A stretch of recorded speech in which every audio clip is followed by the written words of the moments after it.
ఓం నమో బ్రహ్మాదిభ్యో బ్రహ్మ విద్యా సంప్రదాయ కర్తృభ్యో వంశ ఋషిభ్యో మహద్భ్యో నమో గురుభ్యః.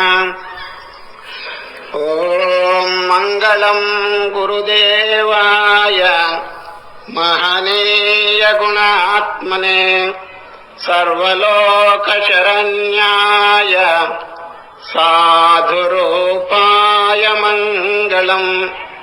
హరి ఓం. ఇప్పుడు ఉపన్యాసం మేము ప్రారంభించినప్పటికీ ముందుగా ఒక 2 నిమిషములు నామస్మరణ చేసే పద్ధతి ఉన్నది. ముందుగా మన నామం చెప్తాము, మీరంతా భక్తిపూర్వకంగా ఉచ్చరించండి. రాధా కృష్ణ హే గోపాల్, రాధా మాధవ జయ గోపాల్, బృందావన హే జయ గోపాల్,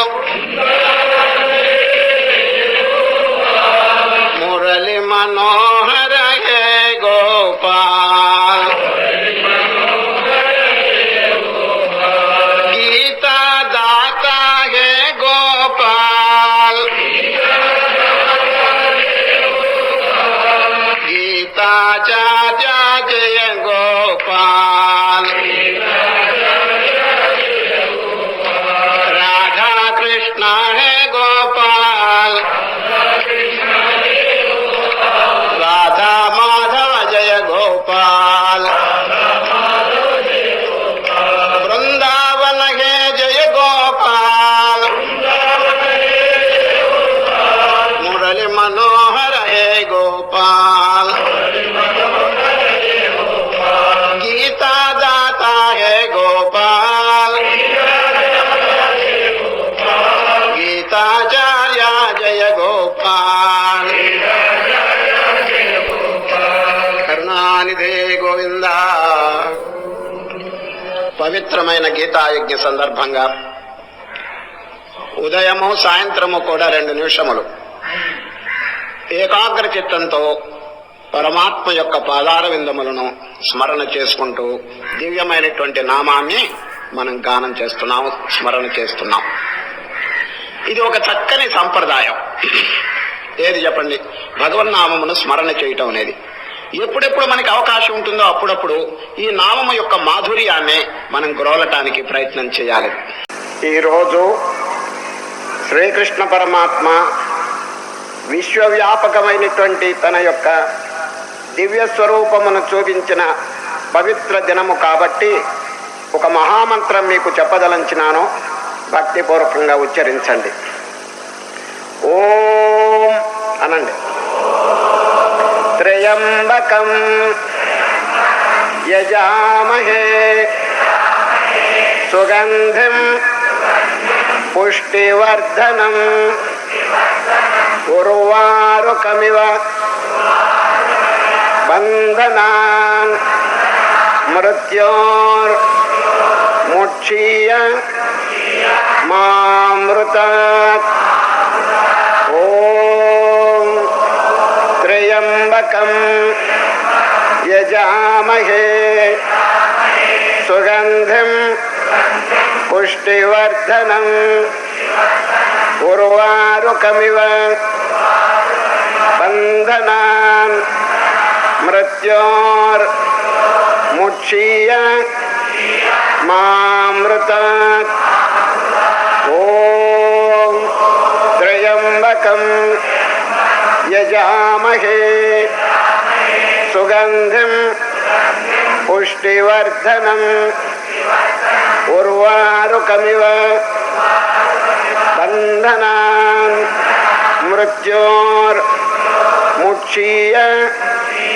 మామృతాత్.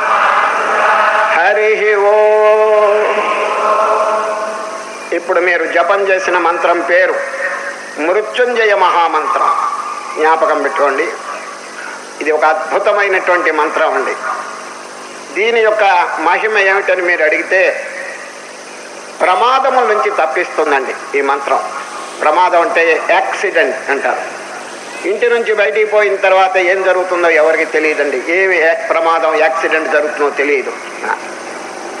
ప్రమాదం నుంచి తప్పించే మహత్తరమైనటువంటి శక్తి దీంట్లో ఉన్నదండి. దీనిలో బీజాక్షరములు చాలా ఉన్నాయండి. ఏ మంత్రమైనా అర్థం తెలుసుకుని జపం చేయటం చాలా మంచిది. ఇదివరకు మీకు చెప్పిన నా విషయం. దీని అర్థం కూడా సంక్షేపంగా చెప్తాను వినండి. త్రయంబకం, 3 నేత్రములు కలిగిన ఓ పరమశివ, మిమ్మల్ని మేము యజామహే ఆరాధిస్తున్నాము. సుగంధిం పుష్టివర్ధనం, విశేషణములు ఎవరికి? ఆ పరమశివునికి. సుగంధిం అంటే సుగంధయుక్తులు లేక ఉత్తమ సంస్కారములతో కూడినటువంటి వారు. పుష్టివర్ధనం, ప్రాణుల యొక్క శక్తిని బలమును అభివృద్ధి చేసే మహనీయులు తమరు. మిమ్మల్ని మేము ఆరాధిస్తున్నాం. దేని కొరకు? ఉపమానం, ఉర్వారుకమివ బంధనాత్. ఉర్వారుకం అంటే దోసకాయ. దోసకాయ తీగకి తగులుకొని ఉంటుందండి. దోస తీగకు తొడివి, ఆ తొడివికి కాయ ఉంటుంది.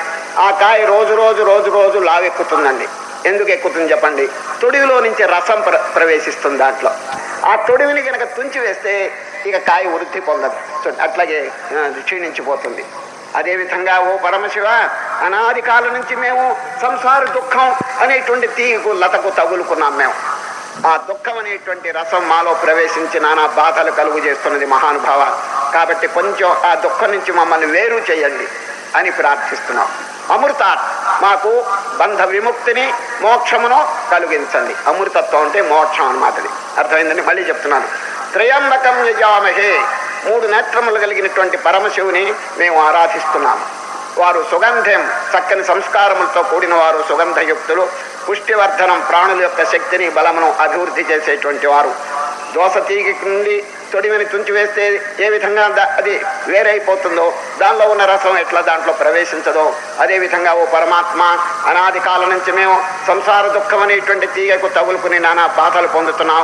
మమ్మల్ని కొంచెం దుఃఖం నుంచి వేరు చేయండి, అమృతత్వాన్ని మోక్షమును మాకు అనుగ్రహించండి అని దీని ప్రార్థన. ఈ ప్రార్థన యొక్క అర్థం అండి. ఏ ప్రార్థనైనా చేసేటప్పుడు అండి భావన ఉండాలండి. మొన్న గీతలో చూడండి, అక్షర పరబ్రహ్మ యోగంలో ఏం చెప్పినారు?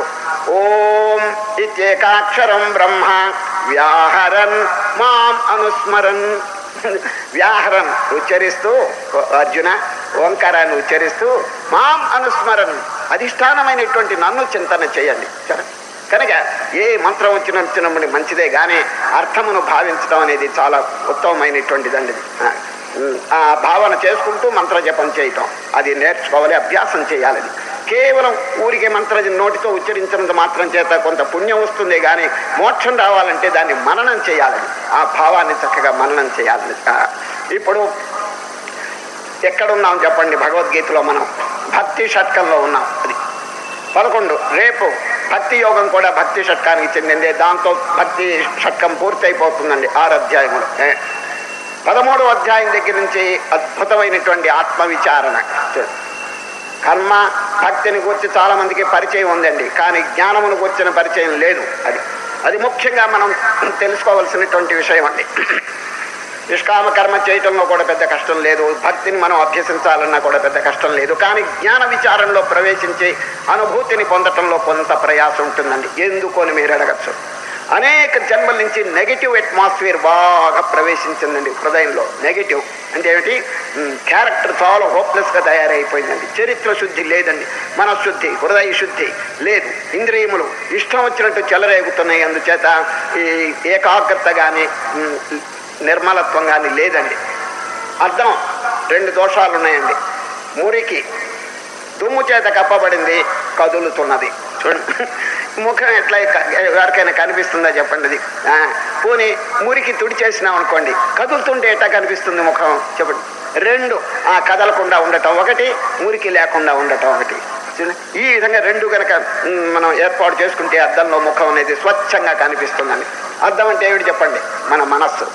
ఆ మనస్సు అనేది అనేక జన్మల నుంచి అపవిత్రతను కూడగట్టుకుందండి. అది దోషములు, అనేక దుస్సంస్కారములు, దుర్వృత్తులు, దుర్గుణాలు, దుర్వాసనలు, వీటితో నిండి నిబిడీకృతం అయిపోయింది. ఇక భగవంతుడు అధిష్టానం దగ్గరగానే ఉన్నాడండి. Nearest, God is nearest.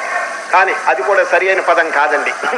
దేవుడి దగ్గరగా ఉన్నాడని అనటం కూడా తప్పండి. ఎందుకంటే we ourselves are God. దేవుడి దగ్గరగా ఉన్నాడన్నా మనకంటే వేరుగా ఉన్నట్టు లెక్కే కదా. తప్పండి. మన స్వరూపంగానే ఉన్నాడండి భగవంతుడు. అహం బ్రహ్మాస్మి. మరి ఇంత దుఃఖం ఎందుకు పొందుతున్నాడు వాడు చెప్పండి? అవివేకం, ఇగ్నరెన్స్, అజ్ఞానం. ఈ అజ్ఞానమును పోగొట్టడానికి రేపు 13వ అధ్యాయం దగ్గర నుంచి శ్రీకృష్ణ పరమాత్మ అద్భుతమైనటువంటి విచారణ మనకు బోధిస్తాడండి. కాబట్టి అది కాలేజ్ కోర్స్. ఇప్పుడు మనం ఎక్కడున్నామంటే హై స్కూల్ కోర్సులో ఉన్నామండి. ఎలిమెంటరీ కోర్సు పూర్తి చేసినామండి. ఆ కాలేజ్ కోర్సు పూర్తి అయిన తర్వాత మనకి సర్టిఫికెట్ వస్తుందండి. Will become graduate. దాంతో ఈ ఆధ్యాత్మిక విద్యాభ్యాసం పూర్తి అయిపోతుంది. చక్కగా మనకి అనుభూతి కలుగుతుంది. మోక్షం అనేటువంటిది మనం కరతలామలకు అయిపోతుందండి. ఈ విద్య యొక్క ప్రయోజనం ఏమిటని ఎవరైనా అడిగితే ఇది పరోక్షమైనటువంటి ప్రయోజనం కాదండి, ప్రత్యక్షం. మీగట్టా తెలుసున్న అడిగితే మొన్న 9వ అధ్యాయంలో ఏం చెప్పినారు చెప్పండి? ఏం చెప్పినారు? సుసుఖం కర్తుమవ్యయం రాజవిద్యా రాజగుహ్యం పవిత్రమిదముత్తమం ప్రత్యక్షావగమం ధర్మ్యం సుసుఖం కర్తుమవ్యయం. ప్రత్యక్షం. You can realise it here and now. అది దేవుని ఎక్కడో ఇంకో లోకల్లో అనుభవించటం కాదు. You can realise God here and now. అది ఇప్పుడు ఇక్కడే దేవుణ్ణి పొందవచ్చు. ఎంత అద్భుతంగా చెప్పారు చూడండి. కనుక సద్య ఫలితం, సద్య ఫలితం ఇప్పుడిప్పుడే కలిగిపోతుంది చూడండి. ప్రత్యక్షావగమం ధర్మ్యం సుసుఖం కర్తుమవ్యయం. సుసుఖం తేలిక. ఇది ఆచరించటం పెద్ద కష్టమని ఎవరు అనుకుంటున్నారు? సోమరులు. ప్రయత్నం చేయని వారు అనుకుంటారు, కానీ ప్రయత్నం చేసే ఇది పెద్ద లెక్క కాదండి. ఇది సరే, ప్రయత్నం చేసేటువంటి వారికి, ప్రతిరోజు అభ్యాసం చేసేటువంటి వారికి ఇది ఒక లెక్క కాదండి. ఇది ఏ కార్యమైనప్పటికీ సఫలీకృతం అయిపోతుందండి. దేని చేత? అభ్యాసం చేత. Daily practice. అది సామాన్యమైన ప్రాపంచిక కార్యములోనే అభ్యాసం చేత ఎంతో ప్రావీణ్యం పొందుతున్నారు కదండి. మరి ఈ ఆధ్యాత్మిక విషయంలో కూడా ఎందుకు ప్రావీణ్యం పొందరు? తప్పకుండా పొందుతారు. Where there is a will there is a way. ధరించాలని కుతూహలం ఉంటే వాడు తప్పకుండా ప్రయత్నం చేస్తాడు. ప్రయత్నం చేస్తే వాడికి తప్పకుండా ఫలితం లభిస్తుందండి. సరే, ప్రయత్నం చేయకుండా సోమరిగా ఉంటే, ఏది సాధన చేయకుండా ఉంటే, ఒక ఆయనకండి కొడుకున్నాడండి. వాడిని స్కూల్లో వేశారు. వేస్తే వాడి పూర్వజన్మ సంస్కారం సరిగా లేక వాడు చదవటం లేదండి. సరిగ్గా పరీక్షలు వచ్చినాయండి. పరీక్షలు వస్తే పరీక్షలు ఎగరకొట్టి ఇంట్లో కాలు మీద కాలేసుకుని కూర్చున్నాడండి వాడు దర్జాగా. పరీక్షలు జరుగుతున్నాయండి అక్కడ స్కూల్లో. ఆ పరీక్షలు ఎగరకొట్టి ఇంట్లో నుండి కాలు మీద కాలేసుకుని దర్జాగా ఇట్లా కూర్చుంటే తండ్రి గారికి కోపం వచ్చి, తేరా పరీక్షలు ఎందుకురా ఎగరకొట్టావని వాడు అడిగాడు. పరీక్షలకు వెళ్ళి ఏం చేయమంటావు అన్నాడండి. వాడు ఏం చేయమంటే పరీక్షలు చక్కగా రాస్తే నీవు పాస్ కావచ్చు కదరా అన్నాడు. పాస్ అయ్యి ఏం చేయమంటావు అంటాడు. పాస్ అయితే డిగ్రీ వస్తుంది కదా, డిగ్రీ వస్తే వచ్చిన లాభం ఏంటన్నాడు. ఉద్యోగం వస్తుంది కదా, ఉద్యోగం వస్తే డబ్బు సంపాదించవచ్చు కాదు, డబ్బు సంపాదిస్తే ఏమిటి జరిగేది, హాయిగా ఉండొచ్చు కదా అన్నాడు. నేను ఇప్పుడు కాలు మీద కాలు వేసుకుని హాయిగా లేను అన్నాడండి వాడు. పరమస్వామరి వాడు. ఈ విధంగా చిన్నప్పుడు ఏవి చదవకుండా సోమరిగా ఉంటే వాడు ఎట్లా పరీక్షలు వేసుతాడు. అదేవిధంగా మనం ఎక్కడున్నాం ఇప్పుడు? ఆధ్యాత్మిక విశ్వవిద్యాలయం, యూనివర్సిటీ. ఇది ఒక యూనివర్సిటీలో మనం చదువుతున్నామండి. ఎట్లా చదవాలి చెప్పండి? ఎంతో జాగ్రత్తగా ప్రతిరోజు కూడా అభ్యాసం చేయాలి. ఈ విద్య అనేది అన్ని విద్యల కంటే ఒక విలక్షణమైనటువంటి విద్య. ఎందుకో తెలిసిన, అన్ని విద్యలు ఈ జన్మకి సంబంధించినటువంటివి. ఈ విద్య ఉన్నదే అనేక జన్మల నుంచి సంబంధించినటువంటి విషయం అండి. ఎన్ని జన్మల నుంచో వాడు నెగిటివ్ అట్మాస్ఫియర్ని సంపాదించుకుంటున్నాడు. వాడు అసుర ప్రవృత్తులు. దాన్ని పోగొట్టాలంటే ఎంత కష్టం చూడండి. ఇప్పుడు -5 ఉన్నదనుకో, -5 దాన్ని పోగొట్టాలంటే +10 చూడండి. +10 వాడు సంపాదించి తీరాల్సిందే, లేకపోతే -5 పోదండి. రుణం చేసినటువంటి వాడికి శాంతి కలగాలంటే ధనం సంపాదించాలి, వేరే దారి లేదండి. రుణం అంటే ఏమిటి? పాపం అనేక జన్మల నుంచి సంపాదించాడు. ఇప్పుడు పుణ్యం అనేటువంటి దాని చేత పాపం భస్మీభూతం అవుతుందని కృష్ణ పరమాత్మ ఘంటాబద్ధంగా చెప్పారు. ఎవరు దిగులు పడవలసిన పని లేదు. పాపం చెయ్యమని కాదండి, ఏదో తెలిసో తెలియకో గ్రహపాటో ఏ పాటో ఏదో పూర్వం చేశాడు అనుకోండి, బురదలో కాలు పెట్టాడు, ఏడుస్తూ కూర్చుంటే ఎట్లా చెప్పండి? కడుక్కోవాలి, మరల బురదలో కాలు పెట్టకూడదు. అదండి మనం చేయవలసిన పని. ఏదో పొరపాటును బురదలో కాలు పెట్టాడు, ఇంకా ఏడుస్తూ కూర్చుంటే ఎట్లాగండి? పాపం చేసినాడు, ఇప్పుడు ఏం చేయాలి? కడుక్కోవాలి. పుణ్యం దేని చేత? పుణ్యం అనే దాని చేత కడిగి మరల పాపంలో ఏలు పెట్టకూడదు. భగవద్గీతలో ప్రమాణం చెప్తున్నాను. ఏషాం త్వంతగతం పాపం జనానాం పుణ్యకర్మణాం. పుణ్యకార్యముల చేత పాపం పోగొట్టుకోవాలి. చక్కని ఒక అథారిటీ మనకి ఇచ్చినాడండి.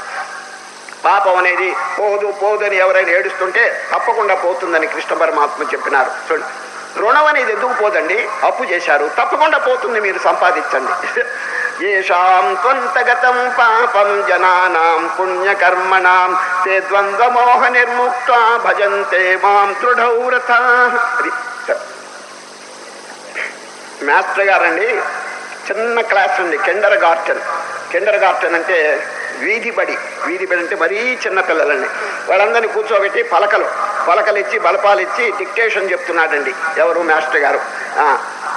పుణ్యము అన్నాడండి, అందరి చేత రాయిస్తున్నాడు. పుణ్యము. వాళ్ళు సరిగా రాయకపోతే స్పెల్లింగ్ చెప్తున్నాడండి. పాకు కొమ్మిస్తే పో అని హెల్ప్ చేశాడు. అందరు రాస్తున్నారా పిల్లలు? బాగుంటారు. పాపము అన్నాడు, మళ్ళీ అందరికి పాపు దీర్ఘమిస్తే అని చెప్పి హెల్ప్ చేస్తున్నాడు. స్పెల్లింగ్ చెప్పాడు, చక్కగా రాశారు. నాయన మీరు రాసినారా? 2 పదాలు రాసినాను. అందరూ పలకలు తీసుకురమ్మన్నాడు. చూస్తే అందరూ కరెక్ట్గా రాశారండి. భలే సంతోషించినాడు. కానీ ఒక్క పిల్లవాడు పొరపాటు రాశాడండి. ఏం రాశాడు తెలిసిన? పాపము అంటే పాము అని రాశాడండి వాడు. పాము అని రాశాడండి. ఏరా పాపము రాయమంటే నువ్వు పాము ఎందుకు రాశావంటే, సార్ 2 ఒకటే అన్నాడండి వాడు. పాము పాపము ఒకటి ఎట్లా అవుతుందిరా అన్నాడు. సార్, పాము కరిస్తే ఒక్క శరీరం చస్తుంది, పాపము కరిస్తే జన్మాంతరం పుడుతూ చస్తూ ఉంటాడు అన్నాడండి వాడు. మరి వాడెక్కడ వేదాంతం నేర్చుకున్నాడు కానీ ఎంత చక్కగా చెప్పాడు సార్. పాము కరిస్తే ఒక్క శరీరం చస్తుంది, పాపము కరిస్తే ఎన్ని జన్మలో పుడుతూ చస్తూ ఉంటాడు. పాపం అనే దాని యొక్క ఫలితం దుష్ఫలితం. ఈ జన్మలోనే పూర్తి కాదండి, ఎన్ని జన్మలో వస్తాయండి వాడికి. మళ్ళీ పుట్టడం చావటం ఈ దౌర్భాగ్యం అంతా అనుభవిస్తుంది. కాబట్టి రిమూవ్ సిన్. అది పాపం అనేది కంప్లీట్గా పోతే తప్ప మనం నిద్రపోకూడదండి. అది హృదయంలో పాపం ఎటువంటిదంటే ఒక పాము వంటిదండి. అది పాము కనుక దగ్గర పెట్టుకుంటే ఎంత ప్రమాదం చెప్పండి. ఇంట్లో కానీ ఒంట్లో కానీ పాము ఉండకూడదండి. అది ఎప్పుడు పోతే, ఎంత త్వరగా పోతే అంత మంచిదండి. అదేవిధంగా పాపం అనేటువంటి పరిశోధన చేసుకుని హృదయంలో ఏదైనా దోషం, ద్వేషం, పాపం, అసూయ ఇటువంటిది కనుకుంటే వెంటనే దాన్ని తెరవేయటం చాలా మంచిదండి. ఇప్పుడు మనం ఎక్కడున్నాం చెప్పండి? భక్తి షట్కంలో. ఈ భక్తి షట్కం ఇంకొక అధ్యాయంతో పరిసమాప్తం అవుతుంది. ఇప్పుడు ఒక్క విషయం ఆలోచించి నేను అధ్యాయంలో ప్రవేశిస్తాను. ఏమిటంటే, ఈ భక్తి మార్గంలో అనేక మంది మహనీయులు ఉన్నారు. అనేక మంది, వేల మంది మహనీయులు భక్తి మార్గాన్ని అనుసరించినారు. కానీ హూ ఈజ్ సుపీరియర్? ఈ భక్తి మార్గంలో మహోన్నతమైనటువంటి స్థానం ఆక్రమించుకున్నవారు ఎవరు అనేటువంటి ప్రశ్న వచ్చినప్పుడు, ఈ భక్తి మార్గంలో మనకి ప్రమాణం ఎవరో తెలుసండి? నారదులు వారండి. సార్, మీకు భక్తి మార్గంలో ఏదైనా డౌట్ వస్తే రెఫర్ నారదుల వారు ఒక పుస్తకం రాశారు, దాని పేరు నారద భక్తి సూత్రం. చూచారు? నారద భక్తి సూత్రం. మనకి ఏదైనా డౌట్ వస్తే దాన్ని చూడాలండి. మీకు జ్ఞానంలో కనుక ఏదైనా డౌట్ వస్తే వ్యాసులు వారు రాసినటువంటి బ్రహ్మసూత్రాన్ని రిఫర్ చేయాలంటే, వ్యాసులు వారు బ్రహ్మసూత్రం అని జ్ఞాన సంబంధంగా రాసినారు. మనకి జ్ఞానంలో డౌట్ వస్తే అది చూడాలి. లేకపోతే యోగ మార్గంలో కనుక మనకి ఏదన్నా సందేహం వస్తే పతంజలి యోగ సూత్రం అని రాసినాడు. దానిలో మనం చూస్తే సందేహాలు తొలగిపోతాయి. అర్థమైంది కదండి? యోగానికి పతంజలి, జ్ఞానానికి వ్యాస మహర్షి, భక్తికండి నారదుడు. ఇప్పుడు ఈ భక్తి మార్గంలో మనకి ఏదైనా డౌట్ వస్తే నారదుల వారిని సంప్రదించాలి. ఇది నారద భక్తి సూత్రం. నారదుల వారండి భక్తి సూత్రం రాస్తూ మధ్యలో వారికి ఒక సంకల్పం కలిగిందండి. ఎవరికి? నారదుల వారికి. ఏం సంకల్పం తెలిసిన? గోపికలకు భక్తిని గురించి బోధిస్తే ఎంత బాగుంటుందని వ్రజదేశానికి వెళ్ళాడండి. ఇది గోపికలు ఉండేటువంటి చోటండి. అక్కడికి వెళ్ళాడు, అందరినీ ఆహ్వానించాడు. గోపికలారా, దయచేయండి, మీకు అందరికీ భక్తిని బోధించాలనే అభిప్రాయం నాకు కలిగింది. అందరూ వచ్చి సమావేశమై కూర్చోండి అన్నారు. అందరూ వచ్చి కూర్చున్నారు. కానీ అందరూ ఒక్క ప్రార్థన చేశారు. నారద మహర్షి గారు, మాకందరికీ భక్తిని కూర్చి బోధించాలని మీరు చెప్పినారు, చాలా బాగుంది. కానీ చూడండి, గోపికలు చెప్తున్నారు, అంత బాగుంది కానీ వినే అవకాశం మాకు తక్కువ అండి. మా మనస్సు నిరంతరం కృష్ణ పరమాత్మ యొక్క పాదార విందములను స్మరణ చేస్తున్నది. మీ ఉపన్యాసం వినటానికి మాకు తీరిక లేదు, దయచేసి క్షమించండి, వచ్చిన దారిని వెళ్ళండి అని ప్రార్థన చేశారండి. ఎవరు? గోపికలు. నారదుల వారు ముక్కు మీద వేలేసుకుని, నేనేదో భక్తిని బోధించాలని వస్తే నాకే భక్తి అంటే ఏమిటో బోధించేశారు వీళ్ళు అని వెంటనే పరిగెత్తి వెళ్ళి సూత్రం రాశాడండి. ఏది? భక్తి సూత్రం. యథా వ్రజ గోపికానాం అని చెప్పేశాడు. లోకానికి చక్కని బ్రాడ్కాస్ట్ చేశాడు. ఓ జనులారా, భక్తిని గురించి తెలుసుకోవాలంటే ముందు గోపికల యొక్క స్వరూపం తెలుసుకోండి. గోపికల దగ్గర నేర్చుకోండి. వారి మనస్సు ఒక్క క్షణమైనా కూడా ఖాళీగా ఉండదండి. ఏ పని చేస్తున్నప్పటికీ కృష్ణ కృష్ణ కృష్ణ అని స్మరణ చేస్తుంటారు. వారి వృత్తి ఏమిటి చెప్పండి? పాలు పెరుగు ఇవన్నీ అమ్ముకుంటూ ఉంటారండి. ఎవరు? గోపికలు. ఒక గోపిక పాలు పెరుగు కుండలో వేసుకుని 2 కుండలు నెత్తిన పెట్టుకుని వీధిలో పోతూ ఏమని అన్నదో తెలుసండి. విక్రేతు కామాకెల గోపకన్య మురారి పాదాంబుజ చిత్త వృత్తి దధ్యాదికం మోహవశాదవోచత్ గోవింద దామోదర మాధవేతి. ఏమండి, ఎవరికైనా పాలు పెరుగు కావాలని కదా కేక వేయాలి. ఆ అమ్మగారండి అట్లా కేక వేయటం లేదండి. ఎవరికైనా గోవిందుడు కావాలన్నా, ముకుందుడు కావాలన్నా, మురారి కావాలన్నా అని కేకలు వేస్తున్నది. చూడండి. విక్రేతు కామాకెల గోపకన్య మురారి పాదాంబుజ చిత్త వృత్తి. వారి మనస్సు ఎక్కడుంది? పాల మీద లేదు, పెరుగు మీద లేదు. మురారి పాదాంబుజ చిత్త వృత్తి. కనుక ఏం చేస్తున్నారు? దధ్యాదికం మోహవశాదవోచత్ గోవింద దామోదర మాధవేతి. గోవింద దామోదర మాధవ అని చెప్పి కేకలు వేసుకుంటూ వాళ్ళు అమ్ముకుంటున్నారండి. కనుకనే ఈ విషయం గమనించి నారదులు వారండి ఫస్ట్ మార్క్ ఇచ్చాడండి. ఎవరికి? గోపికలకి. ఈ భక్తిలో మహోన్నతమైనటువంటి స్థానాన్ని ఆక్రమించుకున్నారు గోపికలు అని ఆ గోపికల దగ్గర నేర్చుకోండి ఆ భక్తిని సూత్రం కూడా రాసి పెట్టేశాడు. యథా వ్రజ గోపికానాం అని చెప్పేశాడు. లోకానికి చక్కని బ్రాడ్కాస్ట్ చేశాడు. ఓ జనులారా, భక్తిని గురించి తెలుసుకోవాలంటే ముందు గోపికల యొక్క స్వరూపం తెలుసుకోండి. గోపికల దగ్గర నేర్చుకోండి. వారి మనస్సు ఒక్క క్షణమైనా కూడా ఖాళీగా ఉండదండి. ఏ పని చేస్తున్నప్పటికీ కృష్ణ కృష్ణ కృష్ణ అని స్మరణ చేస్తుంటారు. వారి వృత్తి ఏమిటి చెప్పండి? పాలు పెరుగు ఇవన్నీ అమ్ముకుంటూ ఉంటారండి. ఎవరు? గోపికలు. ఒక గోపిక పాలు పెరుగు కుండలో వేసుకుని 2 కుండలు నెత్తిన పెట్టుకుని వీధిలో పోతూ ఏమని అన్నదో తెలుసండి. విక్రేతు కామాకెల గోపకన్య మురారి పాదాంబుజ చిత్త వృత్తి దధ్యాదికం మోహవశాదవోచత్ గోవింద దామోదర మాధవేతి. ఏమండి, ఎవరికైనా పాలు పెరుగు కావాలని కదా కేక వేయాలి. ఆ అమ్మగారండి అట్లా కేక వేయటం లేదండి. ఎవరికైనా గోవిందుడు కావాలన్నా, ముకుందుడు కావాలన్నా, మురారి కావాలన్నా అని కేకలు వేస్తున్నది. చూడండి. విక్రేతు కామాకెల గోపకన్య మురారి పాదాంబుజ చిత్త వృత్తి.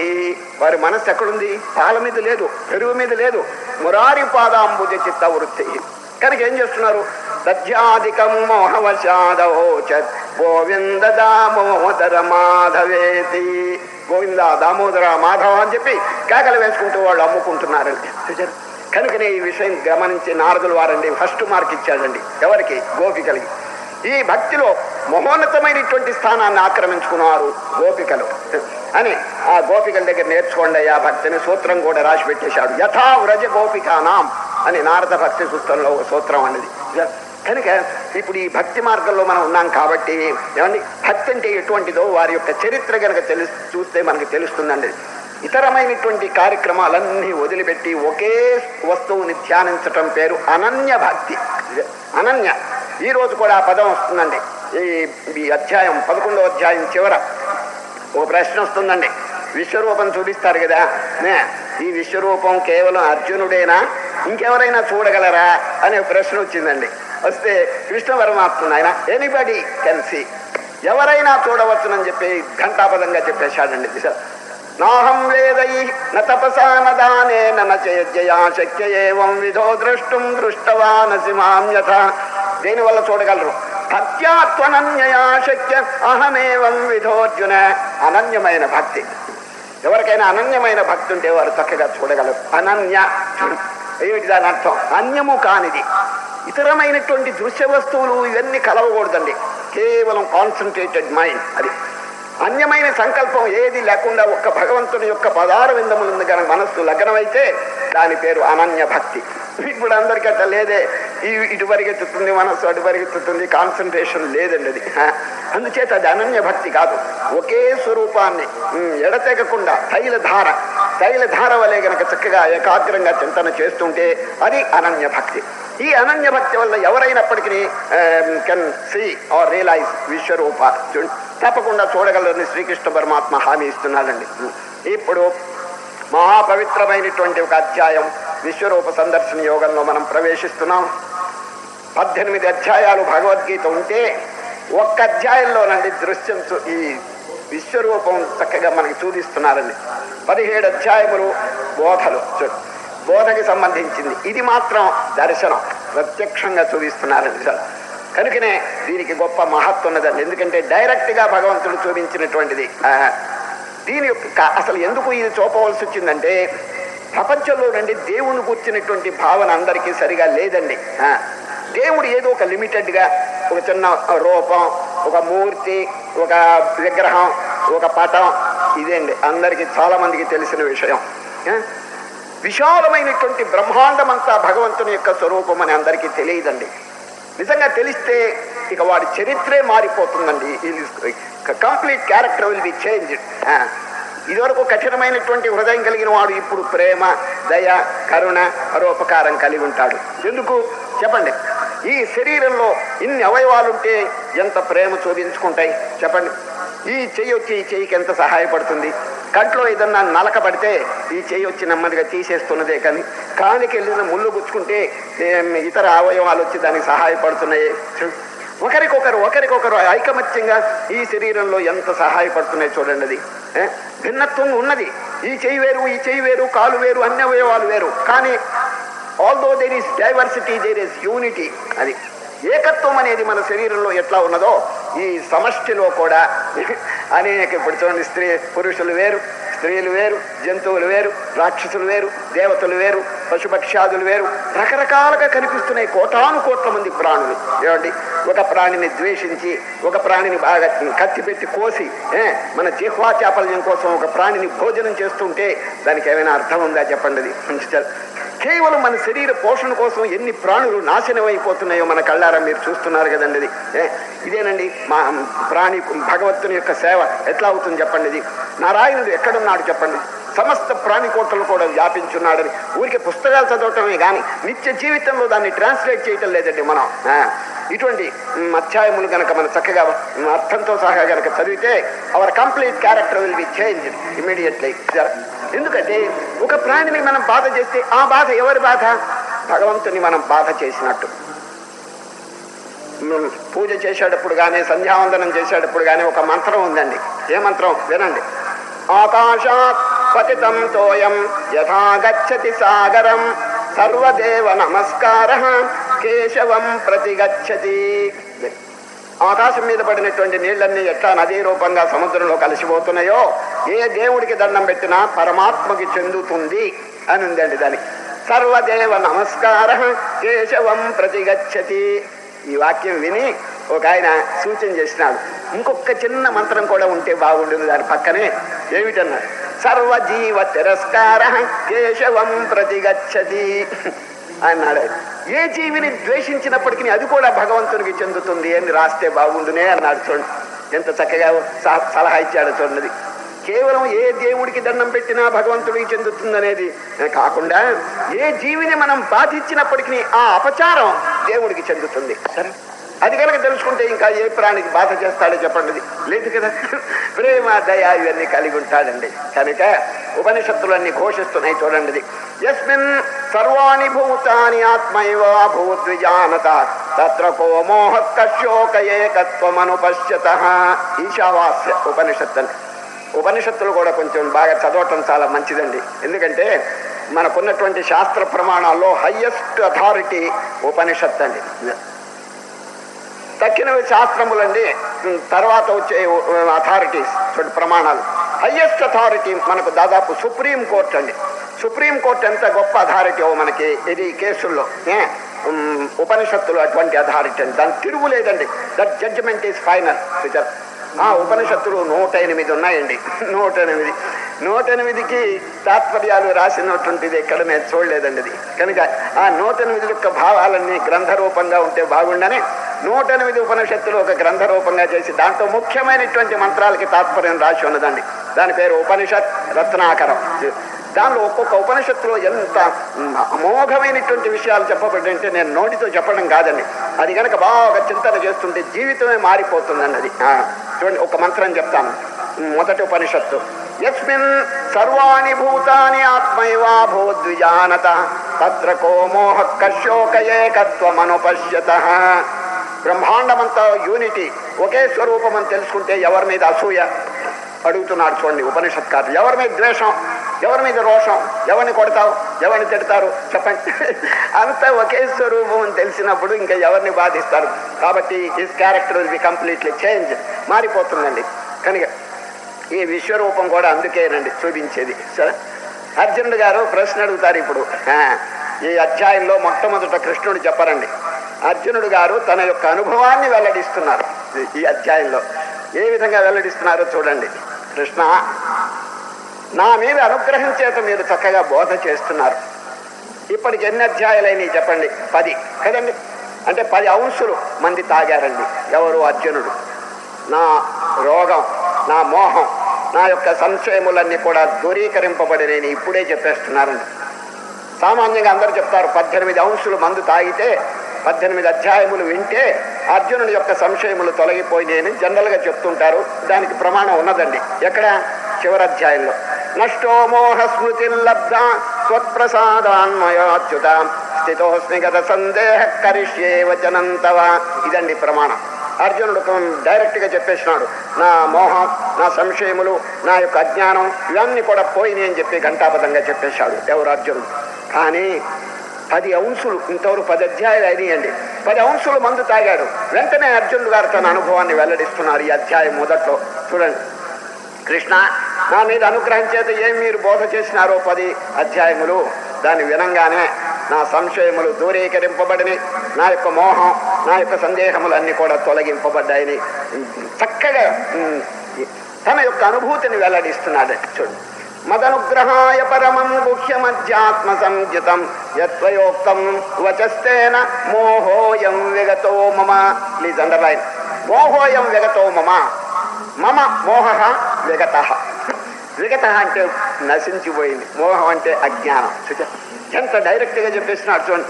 అందరికీ ఏదో 18 అధ్యాయములు విన్న తర్వాత వీరి మోహం పోయిందని చెప్పి అనుకుంటుంటే 10 అధ్యాయములకే అర్జునుడు గారు డైరెక్ట్గా చెప్పేస్తున్నాడు. My ignorance is gone, my doubts are cleared అని చెప్పి చక్కగా చెప్పేస్తున్నారు. చూచారండి. కనుక దీన్ని బట్టి మనం ఏం తెలుసుకోవాలి? ఈ medicine, how much potential this medicine, Bhagavad Gita అనేటువంటి మందు, భవరోగానికి మందు ఎంత శక్తివంతమైందో మనం కొంచెం ఆలోచించండి. అది ఇచ్చినటువంటి డాక్టర్ గారు ఎంత గొప్పవాడో ఆలోచించండి. ఎవరు డాక్టరు చెప్పండి? కృష్ణ పరమాత్మ. వారు ఎంత గొప్పవారు, మందు ఎంత గొప్పది, సేవించిన వారు ఎంత అనుపానంతో జాగ్రత్తగా సేవించినారో అది కూడా మీరు ఆలోచించండి. కనుకనే ఇమ్మీడియట్ ఎఫెక్ట్ వచ్చేసిందండి. కొందరు మందు సరిగా పథ్యం ప్రకారం వాళ్ళు చేయరండి, ఏదో రకరకాలుగా వారికి రోగం సరిగా పోదండి. అది అట్లా కాదే. అర్జునుడు ఎంతో పథ్యం, దాన్ని జాగ్రత్తగా దాన్ని వాడుకున్నారండి.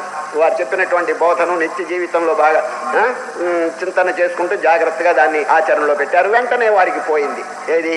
ఈ మోహం అనేటువంటిది. కనుకనే మదనుగ్రహాయ పరమం గుహ్యమధ్యాత్మ సంచితం యత్వయోక్తం వచస్తేన మోహోయం విగతో మమ. Please underline. మోహోయం విగతో మమ. మై ఇగ్నోరెన్స్ ఇస్ గాన్ అని చెప్పి ఘంటాబద్ధంగా చెప్పేసినాడండి. ఇది ఎప్పుడు సంభవిస్తుంది చెప్పండి? చెప్పేటువంటి గురువు గారు ఎంతో అనుభూతి పొందినటువంటి మహనీయుడుగా ఉండి, వినేటువంటి శిష్యుడు అర్హత కలిగినటువంటి శిష్యుడుగా ఉంటే, if the master is a experienced person, if the disciple is a qualified disciple, ఇటువంటి రిజల్ట్ వస్తుందండి. లేకపోతే రాదు. గురు శిష్యులు ఇద్దరు జాగ్రత్తగా ఉండాలండి. సార్, ఇప్పుడు టెలిఫోన్ మీరు చెవిలో రిసీవర్ పెట్టుకుని టెలిఫోన్ వింటున్నారండి. చెప్పేటువంటి వాడు జాగ్రత్తగా ఉండాలండి. ఆయన రిసీవర్ చెవిలో పెట్టుకోవాలి. వినేటువంటి వాడు కూడా రిసీవర్ చెవిలో పెట్టుకోవాలండి. ఇద్దరు జాగ్రత్తగా ఉన్నప్పుడే ఈ సంభాషణ మనకి వినిపిస్తుందండి. చూచారా? ఒకరు కొంచెం జాగ్రత్తగా ఉండి ఇంకొకరు అజాగ్రత్తగా ఉంటే మాటలు వినిపించవండి. అదేవిధంగా గురువు అయినటువంటి శ్రీకృష్ణ పరమాత్మ వారి విషయం అందరికీ తెలుసును. ఇక్కడ అర్జునుడు గారేమో అర్హత కలిగినటువంటి మహనీయుడు. వారిద్దరి యొక్క కాంబినేషన్ వల్ల అండి అద్భుతమైనటువంటి పరిణామాలు కలిగినాయి. 18 అధ్యాయముల వరకు మనం వేచి ఉండవలసిన పని లేదండి. 11వ అధ్యాయంలోనే రిజల్ట్ వచ్చేసిందండి. ఏం రిజల్ట్ చెప్పండి? మోహోయం విగతో మమ. అర్జునుడి యొక్క ఆ మోహం, ఆ సందేహములన్నీ కూడా పటాపంచలైపోయినాయండి. గురు చక్కగా బోధించినప్పటికీ శిష్యుడు ఏకాగ్రంగా వినకపోయినా, శిష్యునికి అర్హత లేకపోయినా, శిష్యునికి హృదయ పవిత్రత లేకపోయినా ఇటువంటి రిజల్ట్స్ కలగవండి. ఒక ఆశ్రమంలో జరిగిన విషయం చెప్తున్నాను. 4 శిష్యులు ఉన్నారండి ఓ గురువు గారికి. ఆ ఆశ్రమం ఎక్కడున్నో తెలుసండి, ఒక పట్టణానికి 5 మైళ్ళ దూరంలో ఉందండి. ఒక పట్టణం, సిటీ, పెద్ద సిటీ, దానికి 5 మైళ్ళ దూరంలో ఏకాంతంగా ఒక ఆశ్రమం ఉంది. గురువు గారు 4 శిష్యులు ఉన్నారండి. ఒకనాడు ఏమైంది తెలుసండి, ఈ ఆశ్రమంలో ఏదైనా కనుక వస్తువులు కావాలంటే ఈ శిష్యులు వెళ్ళి టౌన్లో, సిటీలో ఆ పదార్థములు కొని తెచ్చుకుంటూ ఉంటారు ఈ ఆశ్రమంలో వాడుక కోసం. ఈ విధంగా 4 శిష్యులు అప్పుడప్పుడు పోతుంటారు, వస్తుంటారండి పదార్థములు తీసుకుని ఆశ్రమ అవసరాలకి. ఒకనాడు ఏం జరిగిందంటే పట్టణంలో ఒక పెద్ద ట్రాజడీ, మహా ఆపత్తు జరిగిందండి. ఏంటంటే లారీ పోతుంటే ఎవడో దాని చక్రాల కింద పడ్డాడండి. తల పగిలిపోయిందండి, మెదడు బయటికి వచ్చిందండి, అంత రక్తస్రావం అయిపోయింది. చుట్టూ అంత పోలీసులు మనుషులు అంత చేరినారు. ఎవడు వీడు ప్రతివారు మావాడు కాదు అని చెప్పి ఎవ్వరు మావాడని చెప్పలేదండి. వాడు ఎక్కడో పరాయి వాడు వచ్చి దాని కింద పడ్డాడు. పోలీసులంతా బాగా విచారణ చేస్తున్నారు. అక్కడ ఈ ఆశ్రమ సంబంధంగా తెలిసిన వాళ్ళు ఎవరో కొందరు ఉన్నారండి. ఈ గురువు గారికి 4 శిష్యులు ఉన్నారు కదా, వాళ్ళలో అప్పుడప్పుడు వస్తుంటారు కదా ఇక్కడికి, ఆ శిష్యుల్లో ఎవరైనా ఇక్కడికి వచ్చినారేమో, వాళ్ళలో ఎవడైనా పడ్డాడేమో ఈ చక్రం కింద అని తెలుసుకుంటామని చెప్పి పరిగెత్తాడండి ఒక ఆయన ఆశ్రమానికి. గురువు గారు, మీ శిష్యులు 4 పట్టణానికి వచ్చారా అన్న. 4 వచ్చారు అన్నాడండి. స్వామి, పెద్ద ప్రమాదం జరిగిందండి, లారీ చక్రం కింద పడి తల పగిలిపోయింది, ఒక ఆయనకి మెదడు బయటకు వచ్చింది. మీ శిష్యులు అవునో కాదో కొంచెం వచ్చి చూడండి, మీరు 4 వచ్చారని చెప్తున్నాను. గురువు అన్నాడు, మీ మాటలను బట్టి చూస్తే మా శిష్యులు కాదు అనేసాడండి. అదే చూడకుండా ఎట్లా చెప్తారండి మీరు చెప్పారు కదండి, తల పగిలి మెదడు బయటకు వచ్చిందని చెప్పారు కదా, మా శిష్యులకి మెదడే లేదు అన్నాడండి ఆయన. బ్రెయిన్లెస్ ఫెలోస్ అన్నమాట వాళ్ళు, మెదడు లేనటువంటి. ఎంత కష్టం చెప్పండి అటువంటి వాళ్ళకి బోధ చేయటం. కనుక గురువు శిష్యునికి బోధ చేయాలంటే కొంచెం కామన్ సెన్స్, కొంచెం బ్రెయిన్ ఉండాలండి, మెదడు. ఇప్పుడు అర్జునుడు గారి మెదడు ఎంత తీవ్రంగా ఉందో జాగ్రత్తగా చూడండి. మొదటి నుంచి వైరాగ్యం. నకాంక్షే విజయం కృష్ణ నచ రాజ్యం సుఖాని చ కిం నో రాజ్యేన గోవింద కిం భోగైర్జీవితేన. నోరు తెరవంగానే వైరాగ్యం ఉట్టిపడిందండి ఎవరికి? అర్జునుడికి. చూడండి, I don't care for Kingdom Nar for luxuries Nar for anything అని చెప్పి మొదట్లోనే క్యాన్సిల్ చేసి పారేశాడు. ఇక తర్వాత ఎంత పవిత్రమైనటువంటి గుణములు కలిగి ఉంటే మనం చెప్పడం కాదు, కృష్ణ పరమాత్మే చెప్పినారు. ఓ అర్జున, మీలో అసూయ లేదు, మీలో ద్వేషం లేదు, మీలో పాపం లేదు, అనగా ఈ విధంగా సంబోధన చేస్తున్నారు. కాబట్టి వెంటనే ఈ 10 అధ్యాయములు వినంగానే అర్జునుడికి రిజల్ట్ వచ్చేసిందండి. పరమానందపడి చెప్తున్నాడు, కృష్ణ, నా జ్ఞానం, నా మోహం, నా సంశయములు అంతరించిపోయినాయి, కానీ అంటాడు, మీ యొక్క విశ్వవ్యాపకమైనటువంటి స్వరూపం చూడాలనే అభిప్రాయం నాకు ఉన్నది, చూపండి అని అడగలేదండి. ఆ అడగటంలో ఎంత మర్యాద ఉన్నదో కొంచెం బాగా ఆలోచించండి. మహనీయులు ఈ విధంగా కమాండు, డిమాండు ఇటువంటి ఏమి ఉండదండి. ఎంత వినయంగా అడుగుతున్నాడు చూడండి అర్జునుడు గారు. గురుదేవుడైనటువంటి కృష్ణ పరమాత్మను విశ్వరూపం చూడాలనే అభిప్రాయం కలిగి ఉన్నప్పుడు ఎంత వినయంగా అడుగుతున్నాడు చూడండి. మన్యసే యది, యది అంటే ఇఫ్, మన్యసే యది తచ్చక్యం మయా ద్రష్టుమితి ప్రభో యోగేశ్వర తతో మే త్వం దర్శయాత్మానమవ్యయం. కృష్ణ, విశ్వరూపం బ్రహ్మాండమంతా వ్యాపించిన మీ స్వరూపం చూడాలనే అభిప్రాయం నాకున్నది. చూడటానికి నాకు అర్హత ఉన్నదని తమరు భావించే పక్షంలో దయచేసి చూపించండి. నాకు చూడటానికి అర్హత లేదని తమరు భావిస్తే చూపవద్దు అంటున్నాడు. చూడండి, if I am qualified to see the Vishwarupa, please show me. If I am not qualified, do not show me. ఇదండి వారి ప్రార్థన. ఇఫ్ అంటాడు, మన్యసే యది తచ్చక్యం మయా ద్రష్టుమితి ప్రభో యోగేశ్వర తతో మే త్వం దర్శయాత్మానమవ్యయం. దీని పేరేమంటారు తెలుసండి? పరిప్రశ్న. గురువుని ప్రశ్న అడగకూడదండి. ప్రశ్న అంటే మామూలుగా మోటుగా అడగటం, ఏమండి చూపించండి, చెప్పండి, ఈ విధంగా అడగటం ప్రశ్న. వీరు అట్లా కాదు, పరిప్రశ్న. ఈ పరిప్రశ్న ఎటికెట్. శిష్యుడు గురువు దగ్గర ఎట్లా ఉండాలో మొన్న 4వ అధ్యాయంలో కృష్ణ పరమాత్మ చక్కగా చెప్పారు. సందర్భం వచ్చింది కాబట్టి చెప్తున్నాను. గురువు దగ్గర ఎట్లా ఉండాలో తెలుసండి. ముందు సాష్టాంగ నమస్కారం పెట్టాలని. చిన్న నమస్కారం కాదు, సాష్టాంగ నమస్కారం పెట్టండి. తద్విద్ధి ప్రణిపాతేన. ప్రణిపాతం చూడండి, పాతం నిపాతం ప్రణిపాతం. You must fall down completely. అన్ని అంగములు కూడా నేలకి తగలాలంటాడు ఆ వినయం. చూడండి, తద్విద్ధి ప్రణిపాతేన పరిప్రశ్నేన. చూడండి, ప్రశ్న కాదు పరిప్రశ్నే. సేవయా, విసరండి, గురువు గారికి విసనకర్త విసరండి, లేకపోతే ఊడవండి కొంచెం, ఇది ఒక సేవ. ఉపదేక్షంతి తే జ్ఞానం జ్ఞానినస్తత్వదర్శిన. మీరు కనుక ఈ విధంగా వినయ విధేయతలు కనుక ప్రకటిస్తే వారు ఎంతో ఉల్లాసంతో ఉత్సాహంతో మీకు బోధ చేస్తారు. అట్లా కాకుండా అహంకారం గర్వం కనుక మీరు ప్రకటిస్తే వారు చెప్పరు. చెప్పకపోతే వచ్చే నష్టం ఏమిటి? మనం నష్టపడతాం. చూచారు, అగాధమైనటువంటి రహస్యాలు మనకేం తెలుసండి. చూచారు, ఎటువంటి సైన్స్ చెప్పండి, ఇది ఇదంత సటిల్ సబ్జెక్ట్. అది మనస్సుకు సంబంధించినటువంటిదండి, ఫిజికల్ కాదు. ఇది మెంటల్, మోరల్ అండ్ స్పిరిచువల్. ఇది అనుభవం కలిగిన వారికి తెలుస్తుంది, కానీ తక్కిన వారికి తెలుస్తుంది. కాబట్టి మనం ఎంతో వినయ విధేయతలతో గురువు గారి సేవ చేయాలి. ఇప్పుడు అర్జునుడు గారికి ఆ క్వాలిఫై ఉన్నది కాబట్టి, ఆ ఎటికెట్ బాగా తెలుసు కాబట్టి వినయంతో ప్రశ్న చేస్తున్నాడు. కృష్ణుడు గారు దానికి జవాబు చెప్తున్నారు. చూడండి, నాకు అర్హత ఉంటే అని అడిగాడు కదా, ఎందుకు అర్హత లేదు? తప్పకుండా ఉన్నది కాదు, వారికి తెలుసును. అందుచేత ఓ అర్జున, చక్కగా మీకు చూపిస్తున్నాను, మీరు చూడండి విశ్వరూపం అని ఒక చిన్న వాక్యం చెప్తున్నారండి. ఎవరు? కృష్ణ పరమాత్మ ఇప్పుడే చూపిస్తున్నారు విశ్వరూపం. కానీ అర్జున, ఈ కళ్ళ చేత మీరు చూడలేరు అన్నాడు. ఈ కళ్ళు చూడండి, ఏం కళ్ళు? ఇప్పుడు అందరు చూసే కళ్ళు ఏమిటండి? తోలు కళ్ళు. తోలు కళ్ళు అండి, జడమైనటువంటి నేత్రాలు. దీంతో కనిపించేది ఏం చెప్పండి? అన్ని నశించిపోయే పదార్థాలు కనిపిస్తాయండి. యదృశ్యం తన్నశ్యం. ఈ కంటి చేత ఏది కనిపిస్తుందో it must perish in course of time. ఏదైనా చూడండి, ఈ కంటితో ఏది మనకు కనిపించిందో ఇది కాలగర్భంలో నశించిపోతుందండి. మరి భగవంతుని ఈ కంటితో చూడాలంటే అది కూడా నశించిపోవాలి కదా. చెప్పండి, కనుకనే శ్రీకృష్ణ పరమాత్మ ఆయన ఈ కంటితో కాదు, దివ్యం నతుమాం శక్యసే ద్రష్టుం అనేనైవ స్వచక్షుష దివ్యం దదామి తే చక్షు పశ్యమే యోగమైశ్వరం. దివ్య నేత్రం ఇస్తాను చూడవయ్యా అన్నాడు. దివ్య నేత్రం ఇచ్చాడండి ఎవరికి? అర్జునుడికి. మీలో సందేహం కలగచ్చు, ఏమండి దివ్య నేత్రం ఇది అర్జునుడి గారికి ఒక్కరికైనా, ఇంకెవరికి ఇవ్వరా?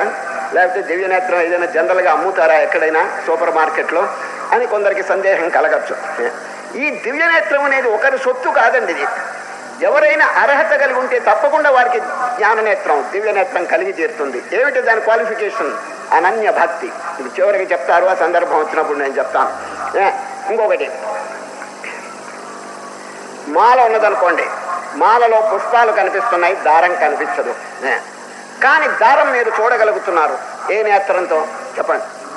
దారం అనేది లోపల ఉన్నది, ఈ కంటికి దారం కనిపించదండి. వివేకం అనేటువంటి నేత్రానికి దారం కనిపిస్తున్నది. చూచారా?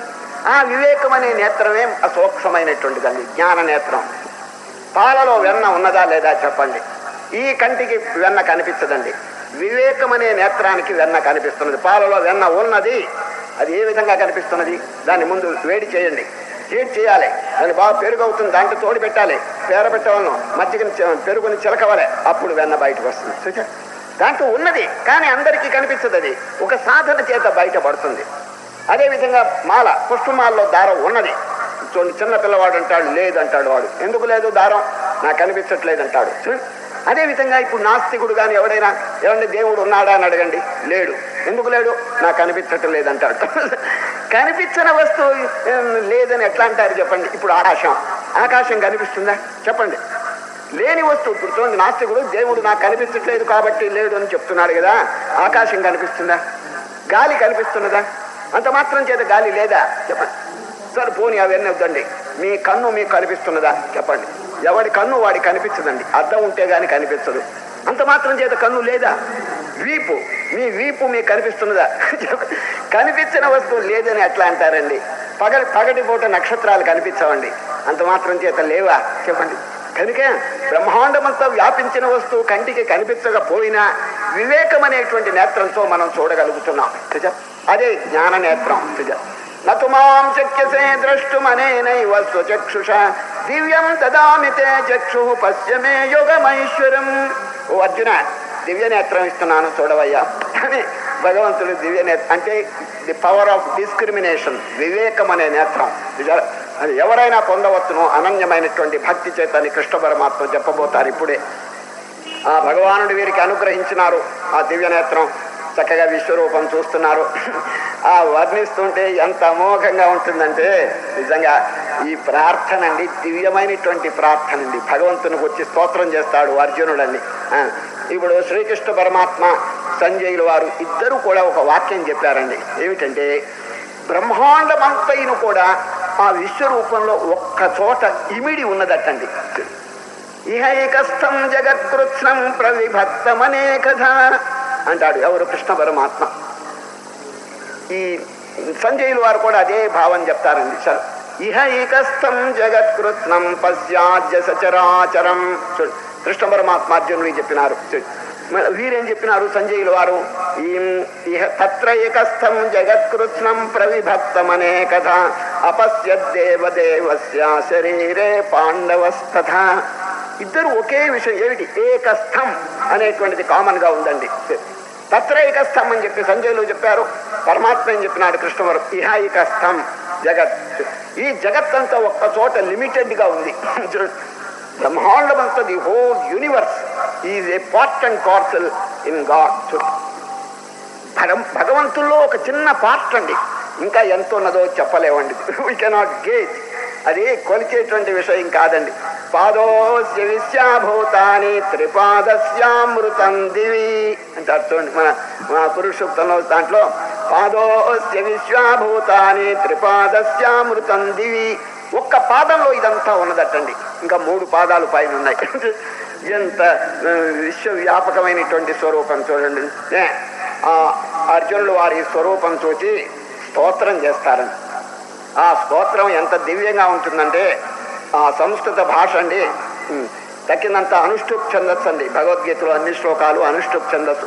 ఈ అధ్యాయంలో మాత్రం కొంచెం ఈ శ్లోకాలన్నీ పెద్ద శ్లోకాలుగా ఉంటాయండి. ఛందస్సు మారిపోయింది. అది అర్జునుడు గారు నమస్కారం చేసి పశ్యామి దేవాంస్తవ దేవదేహే సర్వాంస్తథాభూత విశేష సంఘాన్ బ్రహ్మాణమీశం కమలాసనస్థం ఋషీంశ్చ సర్వానురగాంశ్చ దివ్యాన్ అనేక బాహూదరమత్ర నేత్రం పశ్యామి త్వాం సర్వతోనంతరూపం నాంతం న మధ్యం న పునస్తవాద్యం పశ్యామి విశ్వేశ్వర విశ్వరూప. అమృతం తాగినట్టు సంస్కృతం కొంచెం రావాలండి. సంస్కృతం కొద్దిగా వస్తే ఆ శ్లోకం చదువుతున్నప్పుడు అర్థం భావన చేస్తుంటే అమృతం తాగినట్టుగా ఉంటుందండి అది. కనుకనే మన వేదాంత భేరీలో సంస్కృత పాఠం ప్రతి నెల మేము వేస్తూ ఉంటాం. ఎందుకంటే గాంధీ గారు చెప్పినట్టుగా భగవద్గీత అర్థమయ్యేటంత సంస్కృతం వస్తే చాలు అన్నాడండి. ఎవరు? గాంధీ గారు. భగవద్గీత అర్థమయ్యేటంత సంస్కృతమైనా కొంచెం నేర్చుకుంటే చక్కగా అమృతం తాగినట్టుగా ఉంటుంది. ఆ సంస్కృత భాష రానటువంటి దోషం అక్కడక్కడ వ్యవహారంలో ప్రతిబింబిస్తున్నదండి. చిన్న దృష్టాంతం చెప్తాను. ఒక పట్టణంలోనండి చాలా ఆఫీసులు ఉన్నాయండి. రెవెన్యూ ఆఫీసులు, ఇంకా ఇతర ఆఫీసులు చాలా ఉన్నాయండి. ఆదివారం వచ్చిందండి. రెవెన్యూ ఆఫీసర్లు 10 మంది గుడికి వెళ్ళారండి, దేవాలయానికి. అక్కడ అర్చన చీటీ కొన్నారండి. 5 రూపాయలు ఇస్తే అష్టోత్తరం చెప్తారండి. ఆ 5 రూపాయల చీటీ ఈ రెవెన్యూ ఆఫీసర్లు 10 మంది కొని వారి గోత్రాలతో వారి పేర్లతో పూజ చేయిస్తున్నారండి. పూజ అంతా అయిన తర్వాత అండి పూజారి సర్వే జనా సుఖినో భవంతు అన్నాడండి. అప్పుడండి ఈ రెవెన్యూ ఆఫీసర్లకి ఒళ్ళు మండిందండి. ఏమయ్యా పూజారి, మేము 5 రూపాయలు ఇచ్చి టికెట్ కొని పూజ చేస్తుంటే సర్వే జనా, సర్వే డిపార్ట్మెంట్గా మేము రెవెన్యూ డిపార్ట్మెంట్ జాగ్రత్త అన్నారంట. అప్పుడు పూజారి అన్నాడు, సర్వే అంటే సర్వే డిపార్ట్మెంట్ కాదయ్యా, అందరూ క్షేమంగా ఉండుగాక అని అర్థం అన్నాడండి. సార్ సర్వే అంటే అదొక డిపార్ట్మెంట్ అనుకున్నారు వీళ్ళు. సర్వే అంటే అందరూ సంస్కృతంలో. అది తెలియక నానా గందరగోళం జరిగిందండి. సార్ కనుక కొంచెం సంస్కృతం నేర్చుకుంటే వ్యవహారంలోనండి అన్ని చక్కదిద్దుకోవటానికి అవకాశం ఉంటుంది. భగవద్గీతలో ఇటువంటి శ్లోకాల యొక్క అర్థం కూడా బాగా మననం చేయడానికి అవకాశం ఉంటుందండి. ఇప్పుడు అర్జునుడు వారు స్తోత్రం చేస్తూ ఆ విశ్వరూపాన్ని చక్కగా స్తుతి చేస్తూ ఆఖరికి 2 ఉపమానములు చెప్తారండి అర్జునుడు వారు. 2 ఉపమానములు. నది యథా నదీనాం బహవంబు వేగా సముద్రమేవాభిముఖా ద్రవంతి తథా తవామి నరలోక వీరా విశంతి వక్త్రాణ్యభివిజ్వలంతి. ఓ కృష్ణ, నదులన్నీ ఏ విధంగా సముద్రంలో కలిసిపోతున్నాయో అదేవిధంగా ఈ ప్రాణికోట్లన్నీ కూడా మీ కాలగర్భంలో ప్రవేశించిపోతాయి, విలీనమైపోతున్నాయి అని చెప్పేసినాడు. నదులు చూడండి, మళ్ళీ నామరూపాలు ఉండవండి, సముద్రంలో కలిసిపోయి. అదేవిధంగా ఈ ప్రాణికోట్లందరూ కూడా నీళ్ళు కలిసిపోతున్నారు, లైవ్ అయిపోతున్నారు అని చెప్పి చక్కని దృష్టాంతం చెప్పినారు. మళ్ళీ చెప్తున్నాను, యథా నదీనాం బహవంబు వేగాః సముద్రమేవాభిముఖా ద్రవంతి తథా తవామి నరలోక వీరా విశంతి వక్త్రాణ్యభివిజ్వలంతి. నంబర్ 1. ఇంకొక ఉపమానం. ప్రమిదలో దీపం వెలిగించారండి.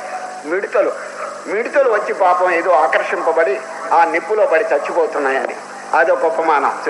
యథా ప్రదీప్తం జ్వలనం పతంగా విశంతి నాశాయ సమృద్ధ వేగా తథైవ నాశాయ విశంతి లోకాస్తవాపి వక్త్రాణి సమృద్ధ వేగా. ఓ కృష్ణ, ఈ ప్రాణికోట్లన్నీ కూడా మిడతల వలె వచ్చి నీలో పడిపోయి సర్వనాశనం అయిపోతున్నాయి, లైవ్ అయిపోతున్నాయి అని చెప్పి చక్కని దృష్టాంతం చెప్తున్నారు. ఈ విధంగా చెప్పి ఓ ప్రశ్న అడుగుతున్నాడు. కృష్ణ, ఎవరు మీరు? వండర్ఫుల్గా ఉంది, మహా ఆశ్చర్యకరంగా ఉంది మీ యొక్క స్వరూపాన్ని చూస్తుంటే. హూ ఆర్ యు అని ప్రశ్న వేశాడు. చెప్పండి, మీ యొక్క స్వరూపం ఎంత చూస్తే నాకు చాలా ఆశ్చర్యం కలుగుతున్నది, మీరు ఎవరు అని ప్రశ్న అడుగుతారు. వెంటనే కృష్ణ పరమాత్మ జవాబు చెప్తున్నారు, విశ్వరూపంతోనే చెప్తున్నారండి. కాలోస్మి లోకక్షయకృత్ ప్రవృద్ధో లోకాన్ సమాహర్తుమిహ ప్రవృత్తః ఋతేపి త్వాం న భవిష్యంతి సర్వే ఏవ స్థితాః ప్రత్యనీకేషు యోధాః.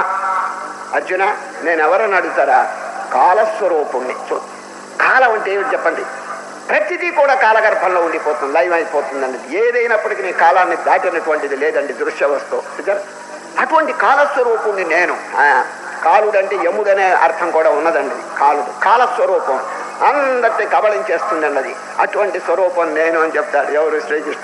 కాలోస్మి లోకక్షయకృత్ ప్రవృద్ధో లోకాన్ సమాహర్తుమిహ ప్రవృత్తః అని శ్రీకృష్ణ పరమాత్మ ఒక ఆశ్చర్యకరమైనటువంటి దృశ్యం చూపిస్తున్నాడండి. ఎక్కడ? విశ్వరూపంలో. ఏమిటో తెలుసండి, ద్రోణుడు, భీష్ముడు, జయద్రథుడు, కర్ణుడు చనిపోయినటువంటి దృశ్యం చూపిస్తున్నారండి. యుద్ధం మొదలు పెట్టలేదు, అంత సజీవంగానే ఉన్నారండి. అందరూ బతికే ఉన్నారండి. ఎక్స్పార్టీ లీడర్స్ అండి వీళ్ళు. ఈ విశ్వరూపంలో ఏం చూపించారో తెలుసండి. ద్రోణంచ భీష్మంచ జయద్రథం చ కర్ణం తథా జ్ఞానపి యోధ వీరాన్ మయా హతాం త్వం జహిమా వ్యధిష్ట యుధ్యస్వ చేతాశిరణే సపత్నాన్. అర్జున చూడవయ్యా, ద్రోణుడు చనిపోయినాడు, శవం చూపించాడండి ఈ విశ్వరూపంలో. చూడండి ఆశ్చర్యం. ఇంకా యుద్ధం మొదలు పెట్టలేదు, ఒకరి మీద ఒకరు బాణాలు వేసుకోలేదు, అంతా క్షేమంగానే ఉన్నారు, అంతా సజీవంగానే ఉన్నారు. ఈ దృశ్యం ఎందుకు చూపించినారో కొంచెం ఆలోచించాలండి మనం. సరే, చనిపోయిన వాళ్ళ లిస్టు చూడండి. శవాలు ద్రోణుడు, భీష్ముడు, జయద్రథుడు, కర్ణుడు, ఇంకా ఇతరమైనటువంటి యోధాగ్రేసరులు. చూడండి, ద్రోణంచ భీష్మంచ జయద్రథం చ కర్ణం తథా జ్ఞానపి యోధ వీరాన్ మయా హతాం స్వం జహిమా వ్యధిష్ట యుధ్యస్వ చేతాశిరణే సపత్నాన్. ఏమిటి దీని కారణం చెప్పండి? ఏదో ఒక ప్రబలమైన కారణం లేని శ్రీకృష్ణ పరమాత్మ ఇట్లా చూపడండి. ఏమిటండి కారణం? Jump in to the future. ఇదండి, భవిష్యత్తులోకి గంతేయండి. వర్తమాన కాలంలోనే పరిమితంగా ఉండటం అనేది సామాన్యుల స్వభావం అండి. ఇది పెద్ద తెలివి గల వారి యొక్క స్వభావంగా. ఇప్పుడు పశువు ఎక్కడ ఉంటుంది తెలిసిన? వర్తమానం అంతే. ఇప్పుడే తినటం, తాగటం, నిద్రపోవటం, సంతానం కంటం, ఇంతేనండి దానికి. అంతే వర్తమాన కాలమే, కానీ భవిష్యత్తు దానికి జ్ఞాపకం లేదండి. దాని దృష్టిలో అసలు ఫ్యూచర్ అనేది లేనే లేదండి. కానీ తెలివి గలవాడు కొంచెం ఆలోచిస్తాడు. What becomes of my future, what becomes of my family in future, what becomes of my body in future అని బాగా ఆలోచిస్తాడు. భవిష్యత్తులో నా శరీరం ఏమైపోతుంది, నా భార్య ఏమవుతుంది, నా బిడ్డలు ఏమవుతారు, నా ధనం ఏమవుతుంది, ఈ ప్రపంచం ఏమైపోతుందని ఇప్పుడే ఆలోచిస్తాడండి. చూచారు? ఎవరు? అందరూ కాదండి, కొంచెం దూరదృష్టి గలవాడు. దూరదృష్టి గలవాడు భవిష్యత్తు జ్ఞానం ఇప్పుడే ఆలోచిస్తాడండి. కనుకనే శ్రీకృష్ణ పరమాత్మ భవిష్యత్తును ఇప్పుడే చూపిస్తున్నాడు. ద్రోణం చ భీష్మం చ జయద్రథం చ కర్ణం తథాన్యానపి యోధ వీరాన్ మయా హతాం త్వం చ హిమావ్యధిష్ట యుద్ధస్వ జేతాసి రణే సపత్నాన్. చిన్న దృష్టాంతం.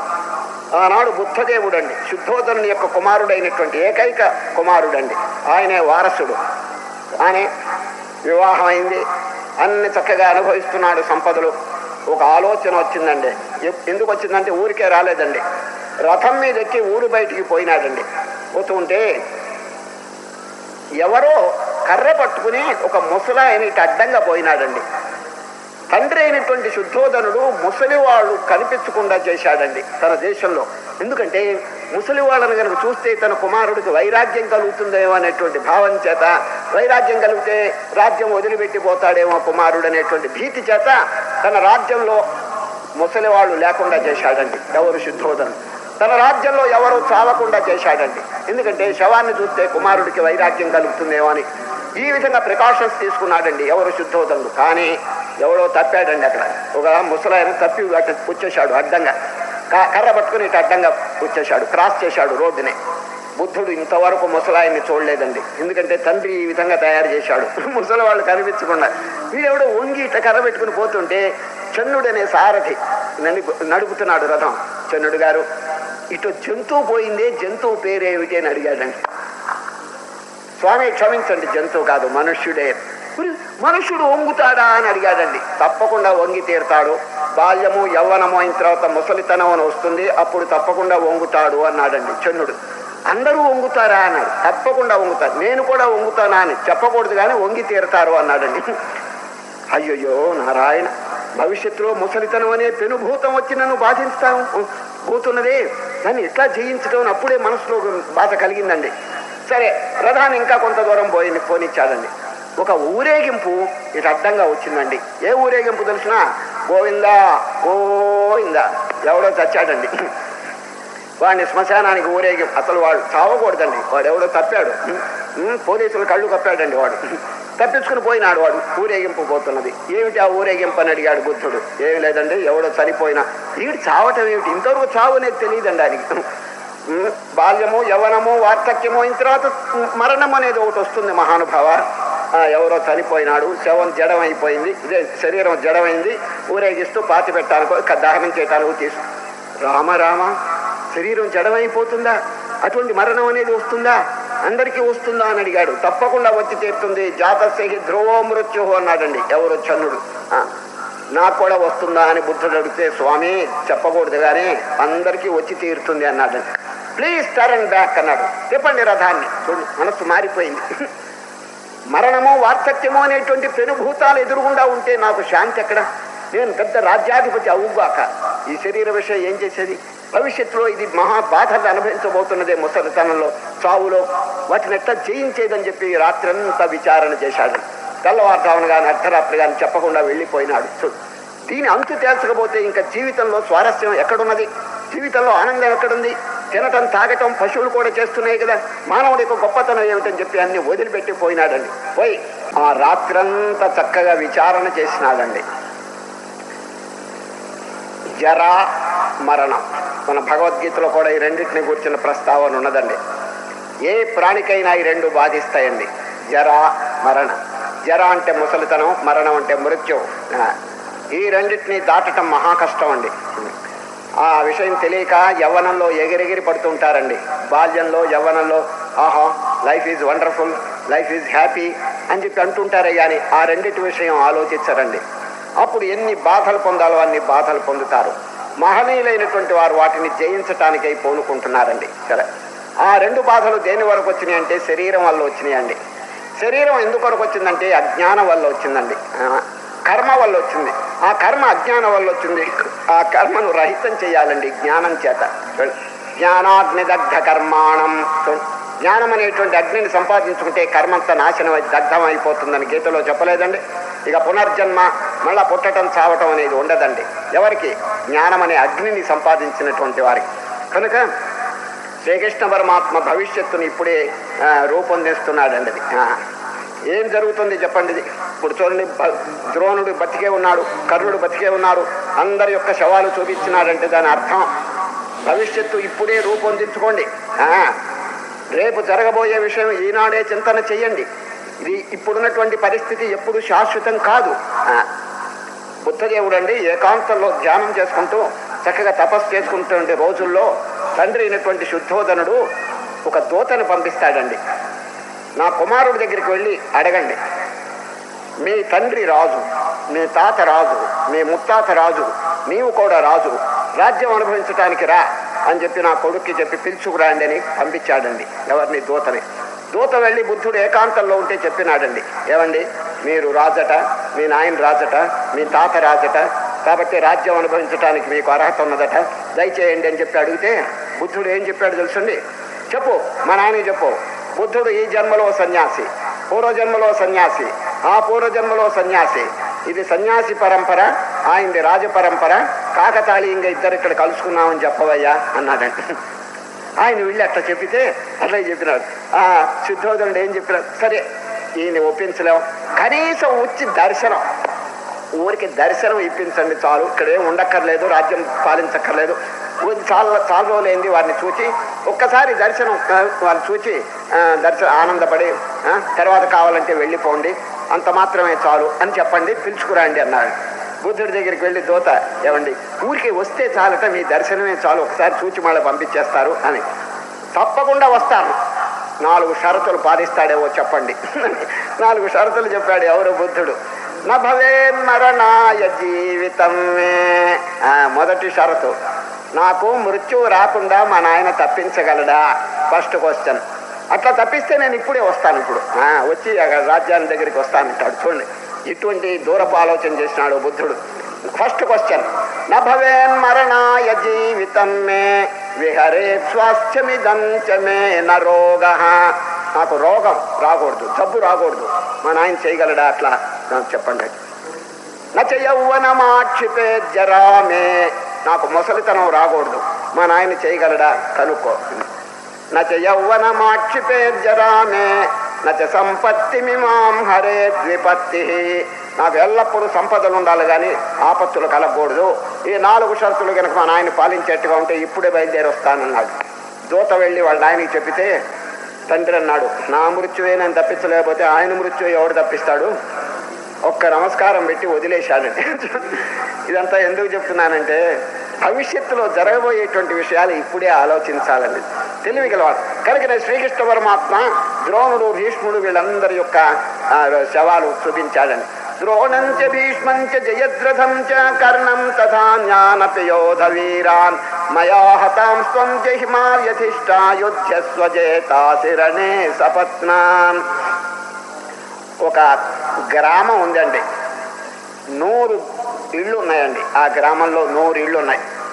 ఆ గ్రామంలో ఎవరైనా చనిపోతే శవాన్ని పండబెట్టి ఊరేగించేటువంటి ఇది ఉన్న చూడండి, దాని పేరు పాడె. పాడె అంటే నిచ్చెన మోస్తరు ఉంటుంది. అది ఒక వడ్రంగి తయారు చేస్తాడండి, కొయ్య పని. ఆయనకు ఆర్డర్ వస్తుంది, మా ఇంట్లో ఒక ఆయన చనిపోయినాడు, ఏమండి ఒక పాడి తయారు చేయిందంటే 2 కర్రలు చేసుకుని చిన్న చిన్న కర్రలు కోసి దాంట్లో ఇమిడ్చి నిచ్చెన మోస్తరు తయారు చేసి ఇస్తాడండి, దాని పేరు పాడె. ఆ పాడి మీద పండబెట్టి ఊరేగించి శ్మశానాన్ని తీసుకుపోతారు. ఇది పద్ధతి అండి. ఆ పల్లెటూరులో ఆ గ్రామంలో 100 ఇళ్ళు ఉన్నాయి. ఎవరింట్లో ఎవరైనా చనిపోయినా ఈయనకి ఆర్డర్ వస్తుందండి. ఎవరికి? ఈ వడ్రంగి. ఆయనకి ఒకనాడు సంకల్పం కలిగింది, అందరూ తీర్థయాత్రలు చేసుకుంటున్నారే, దక్షిణగా వెళ్ళి తీర్థంలో స్నానం చేసి పుణ్యం కట్టుకుంటున్నారే, ఆ గంగలో గైలో అంత క్షేత్రాలు సందర్శి, నేను ఎందుకు వెళ్ళకూడదు? నేను కూడా తీర్థయాత్ర చేస్తే ఎంతో పుణ్యం సంపాదించవచ్చు కదా అని 1 సంవత్సరం ప్రోగ్రామ్ వేసుకున్నాడండి. కాశీకి వెళ్ళాలి, గయకి వెళ్ళాలి, ఇక్కడ చేసిన తర్వాత కావేరి, ఇవన్నీ వేసుకున్నాడండి ప్రోగ్రామ్ సంవత్సరం. మరి ఎవరైనా చనిపోతే పాడి కట్టే పని ఇంకెవరికి తెలియదండి, ఎవరికి తెలియదు. వీళ్ళ వంశ పరంపరే ఇది అలవాటు అయిపోయిందండి. మరి వీడు కనుక ఎక్కడికైనా వెళ్ళిపోతే, ఎవడైనా అకస్మాత్తుగా చనిపోతే పాడి కట్టేవాడు ఎవడు చెప్పండి? అది ఆలోచించాడండి. మరి సంవత్సరం వరకు రాడు కదా, సంవత్సరం వరకు ఎవరు చావరనే గ్యారంటీ ఏమిటి అని ఆలోచించినాడు. ఎట్లా ఇది నా వృత్తి కదా, కుల వృత్తి, నేను సంవత్సరం వరకు వెళ్ళిపోతే ఏ ప్రమాదం జరుగుతుందో ఎవరికి తెలుసని ఏం చేశాడు తెలుసండి? 100 ఇళ్ళు కదండి, 100 పాడెలు తయారు చేశాడండి. 100 పాడెలు చేసి గ్రామస్తులందరినీ సమావేశపరిచాడండి. మీటింగ్ చేసినాడు. అందరూ వచ్చి కూర్చున్నారు.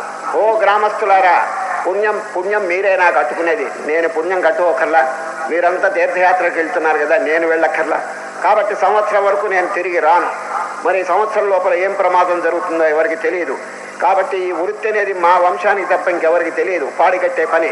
కనుక నేను సంవత్సరం వరకు తిరిగి రాను కదా, ఏ ప్రమాదం జరుగుతుందో ఏం తెలియదు కదా. కాబట్టి 100 ఇళ్ళు ఉన్నాయి, 100 పాడేలు తయారు చేశాను. ఒక్కొక్కరు వారి వారి దొడ్డిలో ఒక్కొక్క పాడి కట్టుకోండి. ఎవరికైనా 2 కావాల్సి వస్తే పక్కింటి వాడిది అడిగి తీసుకోండి అని అందరికి ఒక్కొక్క పాడి పంచిపెట్టాడండి వాడు. ఆ మీటింగ్లోనే పంచిపెట్టాడు వాడు. చూడండి ఎంత దూరపు ఆలోచన చేశాడు వాడు. శ్రీకృష్ణ పరమాత్మ ఈ విశ్వరూపంలో చూపించడానికి ఇదే కారణం అండి. ప్రతి వారు వర్తమాన కాలంలో ఉంటున్నారే కానీ భవిష్యత్ కాలంలో వారు ఉండటం లేదండి, ఉండి తీరాలి. మానవుడు ఉన్నతిని పొందాలంటే, జ్ఞానం పొందాలంటే what becomes of my future అది చెప్పండి. ఈ శరీరం ఏమైపోతుంది ఇప్పుడు చూడండి, అంత అందంగా ఉన్నది, శుభ్రంగా ఉన్నది, ఎల్లప్పుడూ ఇట్లా ఉంటుందా చెప్పండి? ఓల్డ్ ఏజ్, ముసలితనం వచ్చేటప్పటికి అంతా ముకుడించుకుని పోతుంది కదా చెప్పండి. ఈ శరీరం శాశ్వతంగా ఉంటుందా? బుడగ. మరి ఈ బుడగ వంటి జీవితంలో ఎన్ని సాధనలు, ఎన్ని కార్యక్రమాలు చేయాలి, మరి మానవుడు చేస్తున్నాడా చెప్పండి? నో, ఐ ఆమ్ పర్మనెంట్ అనేటువంటి అజ్ఞానం చేత వాడు ఏ సాధన చేయటం లేదండి. నేను ఎన్ని సంవత్సరాలు బతుకుతాననేటువంటి హామీ వాడికి ఎవరిచ్చారని చెప్పండి? Is there any guarantee of next moment చెప్పండి? నెక్స్ట్ క్షణం యొక్క గ్యారంటీ లేనప్పుడు వాడికి భవిష్యత్ అంతా వాడి చేతిలో ఉన్నదని ఎవరు చెప్పారు చెప్పండి? ఒక చిన్న దృష్టాంతం చెప్తే మీకు అర్థమవుతుంది. ఆనాడు మహాభారత సమయంలోనండి ధర్మరాజు గారు యుద్ధం అంతా అయిపోయిన తర్వాత చక్కగా రాజ్య పరిపాలన చేస్తున్నాడండి. రాజ్య పరిపాలన చేస్తుంటే ఒక బీదవాడు వచ్చి ధర్మరాజు గారిని అడిగాడండి, ఓ దేవా, ఓ రాజా, నా ఇల్లు తుఫాను గాలి కొట్టుకుపోయింది, 2 దూలాలు సహాయం చేయండి, కొయ్య దూలాలు, నేను డబ్బు లేనివాడిని, బీదవాడిని అని ప్రార్థన చేస్తే ధర్మరాజు ఏమన్నాడు తెలుసుండి? నాయన, తప్పకుండా మీకు సహాయం చేస్తాను, దూలాలు రేపు కనిపించు అన్నాడండి. ఎవరు? ధర్మరాజు. రేపు కనిపించని. పాపం ఆ బీదవాడు పోతున్నాడండి, రేపు కనిపిస్తున్నాడు. ఈ వాక్యం అండి పక్కనే భీముడు విన్నాడండి. భీముడు విని అంతఃపురంలో ఒక భేరి ఉందండి, విజయ భేరి. అది ఎప్పుడు మోగించరండి. తాము కానీ తమ బంధువులు కానీ యుద్ధంలో గెలిస్తే గబగబా భేరి మోగిస్తారండి. అదండి ఆచారం. భీముడు పరిగెత్తుకుని వెళ్ళి ఆ జై భేరి మోగించాడండి. మోగించేటప్పటికి ధర్మరాజు గారు విని, ఏమిటి, ఎవరు గెలిచారు యుద్ధంలో, ఎవరు మోగించారు ఇప్పుడు, ఇది పిలవండి, ఆ మోగించిన వాడిని పిలవండి అని చెప్పి పిలిస్తే ఎవరు? భీముడు. ఏమండి భీముడు గారు, మీరేనా మోగించిందని? ఎవరు గెలిచారు యుద్ధంలో అని అడిగాడు ధర్మరాజు. ఒకరు గెలవటం ఏంటండి, మీరే గెలిచారు. కాలమును మీరు జయించేశారు, రాజుని కాదు, కాలమునే జయించారు. రేపటి వరకు బతికుంటారనే గ్యారంటీ మీకు ఉన్నది. ఆయన్ని రేపు రమ్మన్నారు కదా దూలాలకి చెప్పండి. రేపటి వరకు మీరు బతికుంటారని మాకు లేదు, రేపు ఉంటామో ఓడతామో అని మాకు భయంగా ఉంటే రేపటి వరకు బతికుంటారని కాలమును మీరు జయించారు కాబట్టి నగారా వాయించాను అన్నాడండి. వెంటనే ధర్మరాజు ఆ బీదవాడిని ఇప్పుడే పిలవండి అన్నాడండి. పిలిచి ఆయన దూలాలించి పంపించాడండి. చూచారా? No tomorrow. చూచారా? రేపు నాకు రూపు లేదండి, రేపటి వరకు పుణ్యకార్యాలని వాయిదా చేయొద్దండి. సరే, ఎప్పుడు రేపని చెప్పి దైవ కార్యాలను విరమించబోకము మనస, దైవ కార్యాలను ధర్మ కార్యాలను వెంటనే చేయి మనస. ఇటువంటి పుణ్యకార్యం కానీ దైవ కార్యం ఎప్పుడు కూడా don't post phone for tomorrow. అది ఎందుకంటే రేపు ఎట్లా ఉంటుందో ఎవరికి తెలుసు. ఈ శరీరం అనేది ఒక బబుల్, ఒక బుడగ. చేయవలసిన ధర్మ కార్యములు, పుణ్యకార్యములు, ప్రార్థన, జపము ఇవన్నీ కూడా వెంటనే ఇప్పుడే చేయాలండి. పుణ్యం అనేటువంటిది సబ్స్టాన్షియల్గా ఈనాడు ఏమి సంపాదించినామని చెప్పి ముందుగానే ఆలోచించుకోవాలండి. ఈ విధంగా శ్రీకృష్ణ పరమాత్మ తన యొక్క దివ్య స్వరూపాన్ని చూపించి భవిష్యత్ అంతా ఒక్కసారి ఇప్పుడే చూపిస్తూ అనేకమైనటువంటి చక్కని బోధలు చేస్తుంటే అర్జునుడు గారికి అండి ఆనందం పొంగి పొరలుతున్నదండి. ఆశ్చర్యం, ఆనందం. చూడండి, ఆశ్చర్యం కలుగుతున్నది విశ్వరూపం చూచి, ఆనందం కూడా కలుగుతున్నది. ఇక భక్తిపూర్వకంగా విశ్వరూపానికి దండం పెట్టాలనుకున్నాడండి. చూడండి, ఇప్పుడు ఎవరైనా గొప్పవారు ఉంటే నమస్తే అని చెప్పి దండం పెడుతున్నాం కదా. మరి ఇటువంటి విశ్వరూపం, బ్రహ్మాండమంతా వ్యాపించిన విశ్వరూపానికి దండం పెట్టాలని వీరికి అభిప్రాయం కలిగి ఎట్లా పెట్టగలడు? ఇప్పుడు మీరు ఎదురుగుండా ఉన్నారు కదండి, నమో నమః అని నమస్కారం చేస్తున్నాం. మరి కృష్ణుడు ఎదురుగుండా, పైన, పక్కన, వెనక, కింద అంతటా విశ్వరూపం వ్యాపించుంటే దండం ఎట్లా పెడతారు? అందువల్ల అర్జునుడు ఏం చేసినాడో వినండి. ఓం నమః పురస్తాత్ అథ పృష్ఠతస్తే నమోస్తుతే సర్వత ఏవ సర్వ. కృష్ణ నీకు ముందు దండం, వెనక దండం, పక్కన దండం, మొత్తం దండం అనేసాడండి. ఈ దండం ఇట్లా తిప్పేశాడండి. ఎంత చక్కగా ఉందో చూడండి ఆ దండం. మళ్ళీ చెప్తున్నాను, నమః పురస్తాత్ అతపృష్టదస్తే నమోస్తుతే సర్వత ఏవ సర్వ. ఈ విధంగా నమస్కారం చేసి తర్వాత ప్రార్థన చేస్తాడు. కృష్ణ చాలా ఆనందమైంది, ఉపసంహరించండి, మీ మామూలు స్వరూపం దర్శింపజేయండి అని చెప్పి ప్రార్థన చేస్తే కృష్ణ పరమాత్మ ఓం శాంతి శాంతి తన యొక్క సహజ స్వరూపంతో ప్రత్యక్షమైనాడు. అయి అర్జునుడికి చక్కని హితోపదేశం చివర చెప్తున్నారు. ఇది ఎటువంటి బోధ అంటే ఊహించడానికి లేనటువంటి. ఈ అధ్యాయం చివర చెప్పినటువంటి 3-4 శ్లోకాలండి అమోఘమైనటువంటి భావంతో కూడినటువంటివంటిది. ఎవరు ఈ విశ్వరూపాన్ని చూడగలరు అనేటువంటి ప్రశ్న. నాహం వేదైః న తపసా న దానేన న చేద్యయా శక్య ఏవం విధో ద్రష్టుం దృష్టవానసి మాం యథా. అర్జున, ఇతర మార్గముల చేత ఎవరు ఈ విశ్వరూపాన్ని చూడలేరు. దేని చేత చూడగలరు? భక్త్యాత్వనన్యయా శక్య అహమేవం విధోర్జున జ్ఞాతుం ద్రష్టుం చ దత్వేన ప్రవేష్టుం చ పరంతప. అనన్య భక్తి. అనన్య భక్తి అని చెప్పి 3 క్రియలు చెప్తున్నాడండి. ఈ అనన్యమైన భక్తి ఎవరికి కలిగి ఉంటుందో, భక్త్యాత్వనన్యయా శక్య అహమేవం విధోర్జున జ్ఞాతుం నంబర్ 1 ద్రష్టుం ప్రవేష్టుం. 3 క్రియలు చెప్తున్నాడు. ఎవరికి అనన్య భక్తి ఉంటుందో వారు ఈ 3 అనుభవాలు పొందుతారు. ఏమిటా 3 చెప్పండి? జ్ఞాతం అంటే ఏంటి? తెలుసుకోవటం. దేవుణ్ణి తెలుసుకోగలరు. దాని అర్థం ఏంటి? దేవుడు ఎక్కడో దూరంగా ఉన్నాడు. దూరంగా ఉన్నటువంటి దేవుణ్ణి వీడు తెలుసుకోగలరు అంటే దాని అర్థం ద్వైతం. ద్వైతంలోనండి దేవుడు ఎక్కడో దూరంగా ఉంటాడు. వైకుంఠము, కైలాసము, ఎక్కడో గుళ్ళోనో. వీడు ఇక్కడి నుంచి దండాలు పెట్టుకుంటూ ఉంటాడు. ఇది ద్వైతం. జ్ఞాతం తెలుసుకోగలడు. దూరంగా ఉండే దేవుణ్ణి తెలుసుకోగలడు ఈ అనన్యమైన భక్తి చేత. ద్రష్టం దగ్గరకు వస్తాడు. దేవుడు దగ్గరకు వస్తాడు. He can see God face to face, ఎదురుగుండా. ఇది విశిష్టాద్వైతం. విశిష్టాద్వైతంలోనండి దేవుడు చాలా దగ్గరకు వస్తాడు. ఈ జీవుడు భగవంతుల్లో ఒక అంగం. ఎంత దగ్గరకు వస్తాడు చూడండి. అది విశిష్టాద్వైతం. ఇది ద్రష్టం అంటే చూడగలడు. ప్రవేష్టం 3వది అద్వైతం. అద్వైతంలోనండి ఈ జీవుడు దేవుళ్ళలో ప్రవేశిస్తాడు. ఇక్కడ నోటు ఇక జీవుడు అనేటువంటి ద్వైతం ఉండదండి. ఆ అద్వైతం ఆ పరమాత్మలో కలిసిపోతాడు. 3 క్రియలు చూడండి ఎంత అద్భుతంగా ఉన్నాయో. ఎవరు అనన్యమైనటువంటి భక్తి కలిగి ఉంటారో వారికి 3 అనుభవాలు కలుగుతాయి. ఏమిటి చెప్పండి? జ్ఞాతం ముందు దేవుణ్ణి తెలుసుకుంటాడు. ద్రష్టం దేవుణ్ణి చూడగలుగుతాడు. ప్రవేష్టం భగవంతునితో ప్రవేశిస్తాడు. అంటే ఇది ఇక 2వ వస్తువు ఉండదండి. దేవుళ్ళలోనే ఐక్యం అయిపోతాడు వాడు. ఈ 3 ద్వైతం, విశిష్టాద్వైతం, అద్వైతం. ఈ హిందూ మతంలో ఒక సారాంశం అంతా ఈ 3ఏనండి. సరే, ప్రారంభ స్థితిలో చాలా మంది ద్వైతంలో ఉంటారండి. దేవుడు ఎక్కడో దండాలు పెడుతూ పూజ చేస్తూ అక్కడెక్కడో ఋషికేశం, లేకపోతే బద్రీనాథం, లేకపోతే కాశీయో, లేకపోతే రామేశ్వరం దేవుడు ఉన్నాడని చెప్పి దండాలు పెట్టుకుంటూ, లేకపోతే వైకుంఠము, కైలాసము, ఇట్లా దూరంగా ఉన్న దేవుడికి దండాలు పెట్టుకుంటూ ఉంటాడు. ఇది ద్వైతం అండి. సరే, నెమ్మదిగా ఏమవుతుందంటే మనస్సు భక్తిలో ఎక్కువగా ప్రావీణ్యం పొందేటప్పటికీ ఇక దేవుడి దగ్గరకు వస్తాడండి. సార్, దగ్గరకు వచ్చి దేవుళ్ళో ఒక అంగం, అంగీభావం. దేవుడు ఒక చెట్టు అయితే జీవుడు ఒక కొమ్మ. దేవుడు ఒక శరీరం అయితే జీవుడు ఒక చెయ్యి, ఒక అంగం. దేవుడు ఒక సముద్రం అయితే జీవుడు ఒక తరంగం. ఈ విధంగా అంగీభావంగా తయారవుతాడు విశిష్టాద్వైతంలో. సరే, భగవంతుడు ఇంకా సమీపానికి వస్తుంది. ఇక అద్వైతమా, ఇక చెప్పవలసిన పని లేదు. జీవ శివ శివో జీవ సజీవ కేవల శివ. ఇక 2వ వస్తువు లేదండి, ఒకే స్వరూపం. ఇక భగవంతుడు, భక్తుడు, లేక గురువు, శిష్యుడు అనేటువంటి డిఫరెన్సే ఉండదు. శిష్యుడు గురువులు ఐక్యం అయిపోతాడండి. సరే, దీన్ని పెద్దలు మ్యాథమెటికల్గా చెప్పారు. సంక్షేపంగా ఒక వాక్యం చెప్తున్నాను. ఈ 3 మన మతం యొక్క ప్రధానమైనటువంటి అంగములండి. ద్వైతము, విశిష్టాద్వైతము, అద్వైతము. ద్వైతం అంటే ముందు తెలుసుకోండి.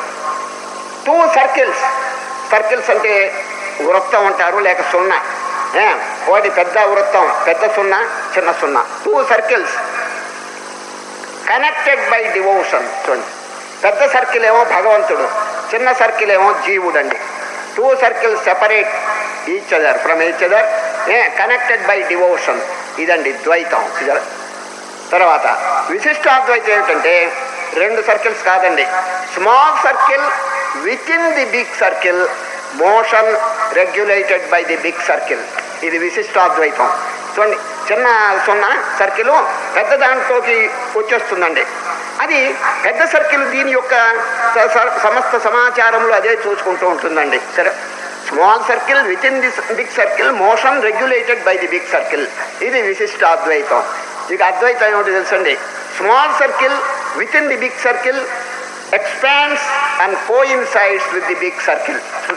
బాగా డెవలప్ అయిపోతుంది చిన్న సర్కిల్, పెద్ద దాంతో కలిసిపోతుందండి. ఓన్లీ 1 సర్కిల్ రిమైన్స్, అదే అద్వైతం. ఈ విధంగా జీవుడు అనేటువంటి చిన్న సర్కిల్ అండి జీవత్వంతో ఎప్పుడు తృప్తి పొందకూడదండి. చిదానంద రూప శివోహం శివోహం అనేటువంటి గంభీరమైనటువంటి భావాన్ని మననం చేయాలని కనుకనే శ్రీకృష్ణ పరమాత్మ 3 దృష్టాంతాలు చెప్పినాడండి. 3 క్రియలు: జ్ఞాతుం ద్రష్టుం చ తత్వేన ప్రవేష్టం చ పరంతప. ఇప్పుడు చివరి శ్లోకమైనటువంటి 55 ఉన్న చూడండి, ఇది భగవద్గీత మొత్తానికి చాలా అమూల్యమైనటువంటి శ్లోకం అండి. ఏది 11వ అధ్యాయంలో 55వ శ్లోకం. మీకెట్టా తెలుసునని అడిగితే శంకర భగవత్పాదుల్ని శిష్యుడు అడుగుతాడండి, గురుదేవా మీకు భగవద్గీత 700 శ్లోకాలు కంఠస్థంగా వచ్చు కదా, మీ దృష్టిలో ఈ 700 శ్లోకాల్లో ఇంపార్టెంట్ వర్స్ ఏదో ఒకటి చెప్పండి అని శిష్యుడు శంకరాచార్యులను అడిగితే ఈ శ్లోకం చెప్తాడండి. శంకరులు ఏలు పెట్టి చూపిస్తాడు. ఏది 55: మత్కర్మ కృన్మత్పరమో మద్భక్త సంగవర్జిత నిర్వైర సర్వభూతేషు యస్స మామేతి పాండవ. నేను అర్థం చెప్తున్నాను వినండి. మొదటి పాదం అండి అన్ని సాధనలు చెప్తున్నాడండి. అసలు ముందు ఇది ఎవరు చెప్పినారంటే ఇది ఏలు పెట్టి చూపించడం ఎవరంటే శంకర భగవత్పాదులు. ఈ శంకరుల యొక్క గొప్పతనం ఏమిటో తెలుసండి, బ్రెయిన్ ఆఫ్ శంకర అని చెప్తారండి. బ్రెయిన్ ఆఫ్ శంకర ఎందుకనగా ఇంతవరకు మేధాశక్తి కలిగిన మహనీయులు అనేక మంది జన్మించినారు, కానీ ఫస్ట్ మార్కు కొట్టినటువంటి మహనీయుడు అండి వేదవ్యాస మహర్షి. ఇంతవరకు అనేక మంది ఎన్లార్జ్మెంట్ ఆఫ్ బ్రెయిన్, బ్రెయిన్ అంటే మేధాశక్తి ఎక్స్పాండ్ అయిన మహనీయులు చాలామంది ఉద్భవించినారు, కానీ ఫస్ట్ మార్క్ అండి వేదవ్యాస మహర్షి. సెకండ్ మార్క్ అండి శంకర భగవత్పాదులు. థర్డ్ మార్క్ అండి విద్యారణ్య స్వామి. ఇక తర్వాత ఇంకా అందరూ వస్తారండి. కనుక శంకర భగవత్పాదులు గొప్పతనం ఏమిటంటే ది బ్రెయిన్ ఆఫ్ శంకర. దాదాపు 8 సంవత్సరముల వయసులో బ్రహ్మసూత్రానికి భాష్యం రాసినారంటే ఇట్ జోక్. చెప్పండి, చిన్న వయసులో ఎన్ని గ్రంథాలు రాసినారండి మహనీయులు.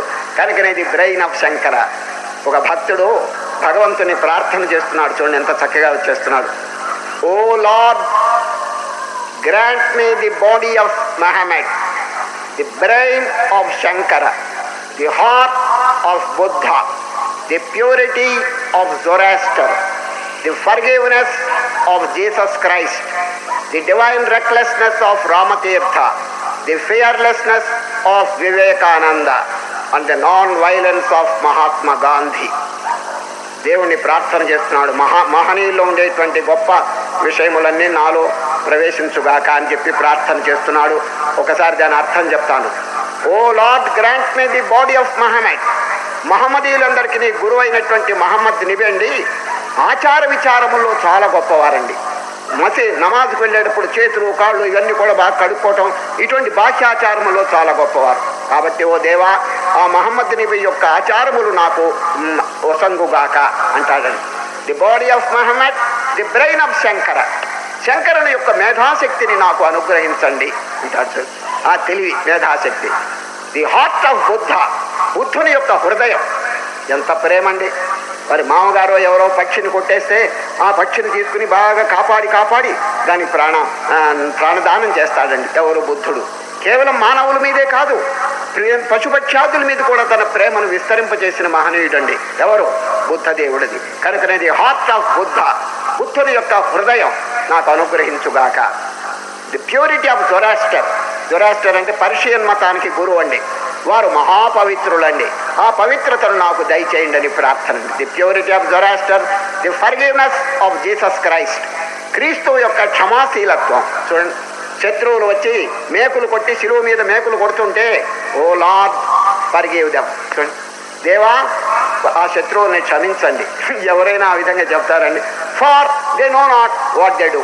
వారు చేసే పని వాళ్ళకే అర్థం కావటం లేదు కాబట్టి క్షమించండి అంటాడు. ఎంత క్షమాశీలత్వం చూడండి. The forgiveness of Jesus Christ, the divine recklessness of Ramatirtha. రామతీర్థుని యొక్క దైవ నిరంకుశత్వం. రామతీర్థులండి నేను అని అనడండి, వీడు వీడు అంటాడు. అంటే ఈ శరీరాన్ని తనకంటే వేరుగా చేసుకున్నాడండి రామతీర్థులు. కాబట్టి recklessness, divine recklessness of Ramatirtha. The fearlessness of Vivekananda. వివేకానందుడి యొక్క నిర్భయత్వం, వారి జీవితంలో నిర్భయత్వం తాండవిస్తున్నదండి. And the non violence of Mahatma Gandhi. Gandhi మహాత్ముని యొక్క అహింసాతత్వం నాకు దయచేయండి. చూచారా, మహనీయుల్లో ఉండేటువంటి సద్గుణములన్నీ ఆహ్వానిస్తున్నాడు. ఒకసారి మళ్ళా చెప్పి నేను విరమిస్తున్నాను. O Lord, grant me the body of Muhammad, the brain of Shankara, the heart of Buddha, the purity of Zoroaster, the forgiveness of Jesus Christ, the divine recklessness of Ramatirtha, the fearlessness of Vivekananda, the non violence of Mahatma Gandhi. కనుక శంకరుని యొక్క మేధాశక్తి కోసం చెప్పినటువంటి వాక్యం అండి. అటువంటి శంకర భగవత్పాదులు ఈ శ్లోకాన్ని ఎత్తి చూపించినారు. ఇది నా దృష్టిలో మోస్ట్ ఇంపార్టెంట్. అది ఎందుకు దీని గొప్పతనం చెప్తాను ఒక నిమిషం. మత్కర్మ కృన్మత్పరమో మద్భక్త సంగవర్జిత నిర్వైర సర్వభూతేషు యస్సమామేతి పాండవ. ఓ అర్జున, మత్కర్మ కర్మయోగం ఆచరించండి. చూడండి, 3 యోగములు దీంట్లో ఉన్నాయండి. మత్కర్మ, మత్పరమ ధ్యానయోగం, మత్పరమ సంగవర్జిత భక్తి యోగం, తర్వాత జ్ఞానయోగం. 4 మళ్ళీ చెప్తున్నాను. మత్కర్మకృత్ కర్మయోగం, మత్పరమ ధ్యానయోగం, మద్భక్త భక్తి యోగం, సంగవర్జిత జ్ఞానయోగం. ఈ 4 యోగములు ఒక పాదంలో చెప్పిన ఆయన, అర్జున చక్కగా ఆచరించండి. కానీ మీరు ఆ 2వ పాదం చాలా ముఖ్యమండి. నిర్వైర సర్వభూతేషు యస్సమామేతి పాండవ. ఏ ప్రాణిని బాధించవద్దు. ఇది చాలా ముఖ్యమండి. అయ్యా, యోగాలు అందరూ ఆచరిస్తున్నారండి, కానీ ప్రాణి మీదండి దయ చూపటం లేదండి, విశాల భావం లేదండి. అది సరే, తన్ను తాను ఎట్లా ప్రేమించుకుంటున్నాడో పరప్రాణిని కూడా ఆ విధంగా ప్రేమించటం అనేది గీత యొక్క ముఖ్య ఆశయం అండి. నిర్వైర సర్వభూతేషు యస్సమామేతి పాండవ. అందులో విశ్వరూపము యొక్క చివర ఈ వాక్యం చెప్పినారంటే దీనికి కారణం చెప్తాను వినండి. ఇతరుల మీద ఎందుకు ద్వేషం కలిగి ఉండకూడదు అని చెప్పి ఎవరైనా ప్రశ్న అడిగితే, నీ శరీరంలో ఉండేటువంటి ఒక అంగం ఇంకొక అంగాన్ని కొడుతుందా అని దానికి జవాబు చెప్పాలని. ఒక శరీరంలో ఒక అవయవం ఇంకొక అవయాన్ని బాధ చేయదు కదా. అదేవిధంగా విశ్వరూపంలో ఒక ప్రాణిని ఇంకొక ప్రాణి ఎప్పుడూ బాధ చేయకూడదు. ఎందుకు? అవన్నీ కూడా భగవంతుని యొక్క అవయవాలు. ఇప్పుడే విశ్వరూపంలో చూపిస్తున్నారు కదండి, అనేక బాహూదర వక్త్రనేత్రం. మరి ఒక అంగం వచ్చి ఇంకొక అంగాన్ని ఎప్పుడైనా బాధిస్తుందా చెప్పండి. విశ్వరూపం యొక్క అంతరార్థం తెలిసిన వాడు ఎవడు కూడా ఒకరిని బాధించదండి. నిర్వైర సర్వభూతేషు యస్సమామేతి పాండవ. ఒక ఆశ్రమంలో జరిగిన విషయం చెప్పి నేను విరమిస్తున్నాను. ఒక గురువు గారు ఉన్నాడండి, ముసలాయన, వృద్ధుడండి. ఆయనకి 10 ఏళ్ల నుంచి ఒక శిష్యుడు సేవ చేస్తున్నాడండి. ఏ విధంగా సేవ చేస్తాడు తెలుసండి, ప్రాణాన్ని కూడా అర్పణ చేస్తాడండి. అంత చక్కగా సేవ చేస్తున్నాడు. కొత్తగా ఒక శిష్యుడు చేరాడండి. 6 నెలల కింద కొత్తగా ఒక శిష్యుడు చేరాడు. ఒకనాడు గురువు గారు 1 మైలు దూరం ఎక్కడో ప్రయాణం చేసి ఆశ్రమానికి తిరిగి వచ్చి మధ్యాహ్నం భోజనం చేసి, ముసలాయన కదండి, పండుకున్నాడండి. కాళ్ళు నడిచి కాళ్ళు నొప్పిగా ఉన్నాయి. అంచేత కాళ్ళు బారజాపుకుని మొదటి శిష్యుడిని పిలిచాడండి. నాయన, కాళ్ళు నొప్పిగా ఉన్నాయి, కొంచెం ఒత్తరా నాయన అని చెప్పి. వాడు పరిగెత్తుకుంటూ వచ్చి కాళ్ళు ఒత్తడానికి వస్తుంటే 2వ శిష్యుడు, గురువు గారు క్షమించండి, ఆ మొదటి శిష్యుడు 10 ఏళ్ల నుంచి మీ కాళ్ళు ఒత్తుతున్నాడు. వాడు ఎంతో పుణ్యం సంపాదించాడు. నేను కొత్తగా వచ్చాను, మీ కాళ్ళు ఒత్తే పుణ్యం నాకు, భాగ్యం నాకు కలుగు చేయండి అని కొత్తవాడు వచ్చి ప్రార్థన చేశాడండి. మొదటివాడు, స్వామి గురుదేవ, వాడిని మాత్రం పెట్టబాకండి కాళ్ళు ఒత్తే పనికి, ఇప్పుడే కొత్తగా వచ్చాడు, వాడికి అనుభవం తక్కువ. నేను 10 ఏళ్ల నుంచి మీ కాళ్ళు ఒత్తుతున్నాను, ఎక్కడొత్తాలో నాకు బాగా తెలుసు, వాడికి ఎక్కడొత్తాలో తెలియరాని చోట ఎత్తాడంటే మీకు పరలోక ప్రయాణం, కాబట్టి కొంచెం జాగ్రత్తగా విచారించండి, వాడిని పెట్టద్దు అన్నాడు. వీడన్నాడు 2వ వాడు, స్వామి 10 ఏళ్ల నుంచి వాడు లారీ పుణ్యం కొట్టేశాడండి, ఇంతవరకు మీకు సేవ చేసి, నేను కొత్తగా వచ్చాను, నన్ను పెట్ట. వీళ్ళిద్దరు కీచులు ఆడుకుంటుంటే గురువు గారు, రై కొట్టుకోబాకండి ఇద్దరు, భగవంతుడు నాకు 2 కాళ్ళు ఇచ్చాడు, 2 శిష్యులు ఇచ్చాడు, నేను కాళ్ళు బారజాపుకుంటాను, నువ్వు ఒక కాలు ఒత్తు, నువ్వు ఒక కాలు ఒత్తు అని ఇద్దరికి డివైడ్ చేశాడండి కాళ్ళు. ఇద్దరు ఒత్తుతున్నారండి. వాళ్ళకి అసలు ద్వేషం లేకుండా ఉండాలి, కానీ ఒకరి మీద ఒకరికి వైరం ఉందండి. అంచేత పొరపాటున గురువు గారి ఒక కాలు వచ్చి ఇంకో కాలు మీద పడిందండి. పొరపాటున వాడు అన్నాడు, రై ఏరా నా కాలు నువ్వు ఎందుకురా కొట్టావు అన్నాడండి. నా కాలు నువ్వు కొట్టావని వాడన్నాడండి. కోపాలు ముదిరిపోయినాయండి. గురువు గారి కమండలం తీసి ఆ కాలును కొట్టాడండి వాడు. వీడు గురువు గారి యోగదండం తీసి అవతల కాలు కొట్టాడండి. గురువు గారు లేచి, ఏరా నా కాళ్ళు కొడుతున్నారు? స్వామి, ఇది మీకు సంబంధించింది కాదు, మా అంతరంగ సమస్య అన్నాడు. ఓరిని అంతరంగం పాడుగాను నా కాళ్ళు నాశనం చేస్తున్నారా వీళ్ళు? చూడండి, ఇట్లా ఉంటుందండి పరిస్థితి. సుజాత, గురువు గారు 2 కాళ్ళు నాశనం చేస్తున్నారు ఇద్దరు కలిసి. ఎవరికండి బాధ చెప్పండి? నా కాళ్ళని వాడు కొట్టుకుంటున్నారే. ఇద్దరు కాళ్ళు కాదండి, ఇది గురువు గారి కాళ్ళు. అదేవిధంగా విశ్వమంతైన ఒకే స్వరూపం ఉన్నప్పుడు ఇది నాది ఇది నాది అని చెప్పి కొట్టుకుంటుంటే ఎవరికి అపచారం చేసినట్టు కొంచెం ఆలోచించండి. కనుకనే శ్రీకృష్ణ పరమాత్మ లాస్ట్ వర్స్ అండి గంభీరమైనటువంటి వాక్యం చెప్పేశారు. ఇది మత్కర్మ కృన్మత్పరమో మద్భక్త సంగవర్జిత నిర్వైర సర్వభూతేషు యస్సమామేతి పాండవ. అది మీరు ఎన్ని యోగాలన్నా చేయండి, ఎన్ని ధ్యానాలన్నా చేయండి, ఒక ప్రాణికి అపకారం మాత్రం చేయవద్దు అనేటువంటి గంభీరమైనటువంటి సిద్ధాంతం ఈ విశ్వరూప సందర్శన యోగం చివర చెప్పి ఈ అమూల్యమైనటువంటి బోధను ఉపసంహరించినారు. హరి ఓం.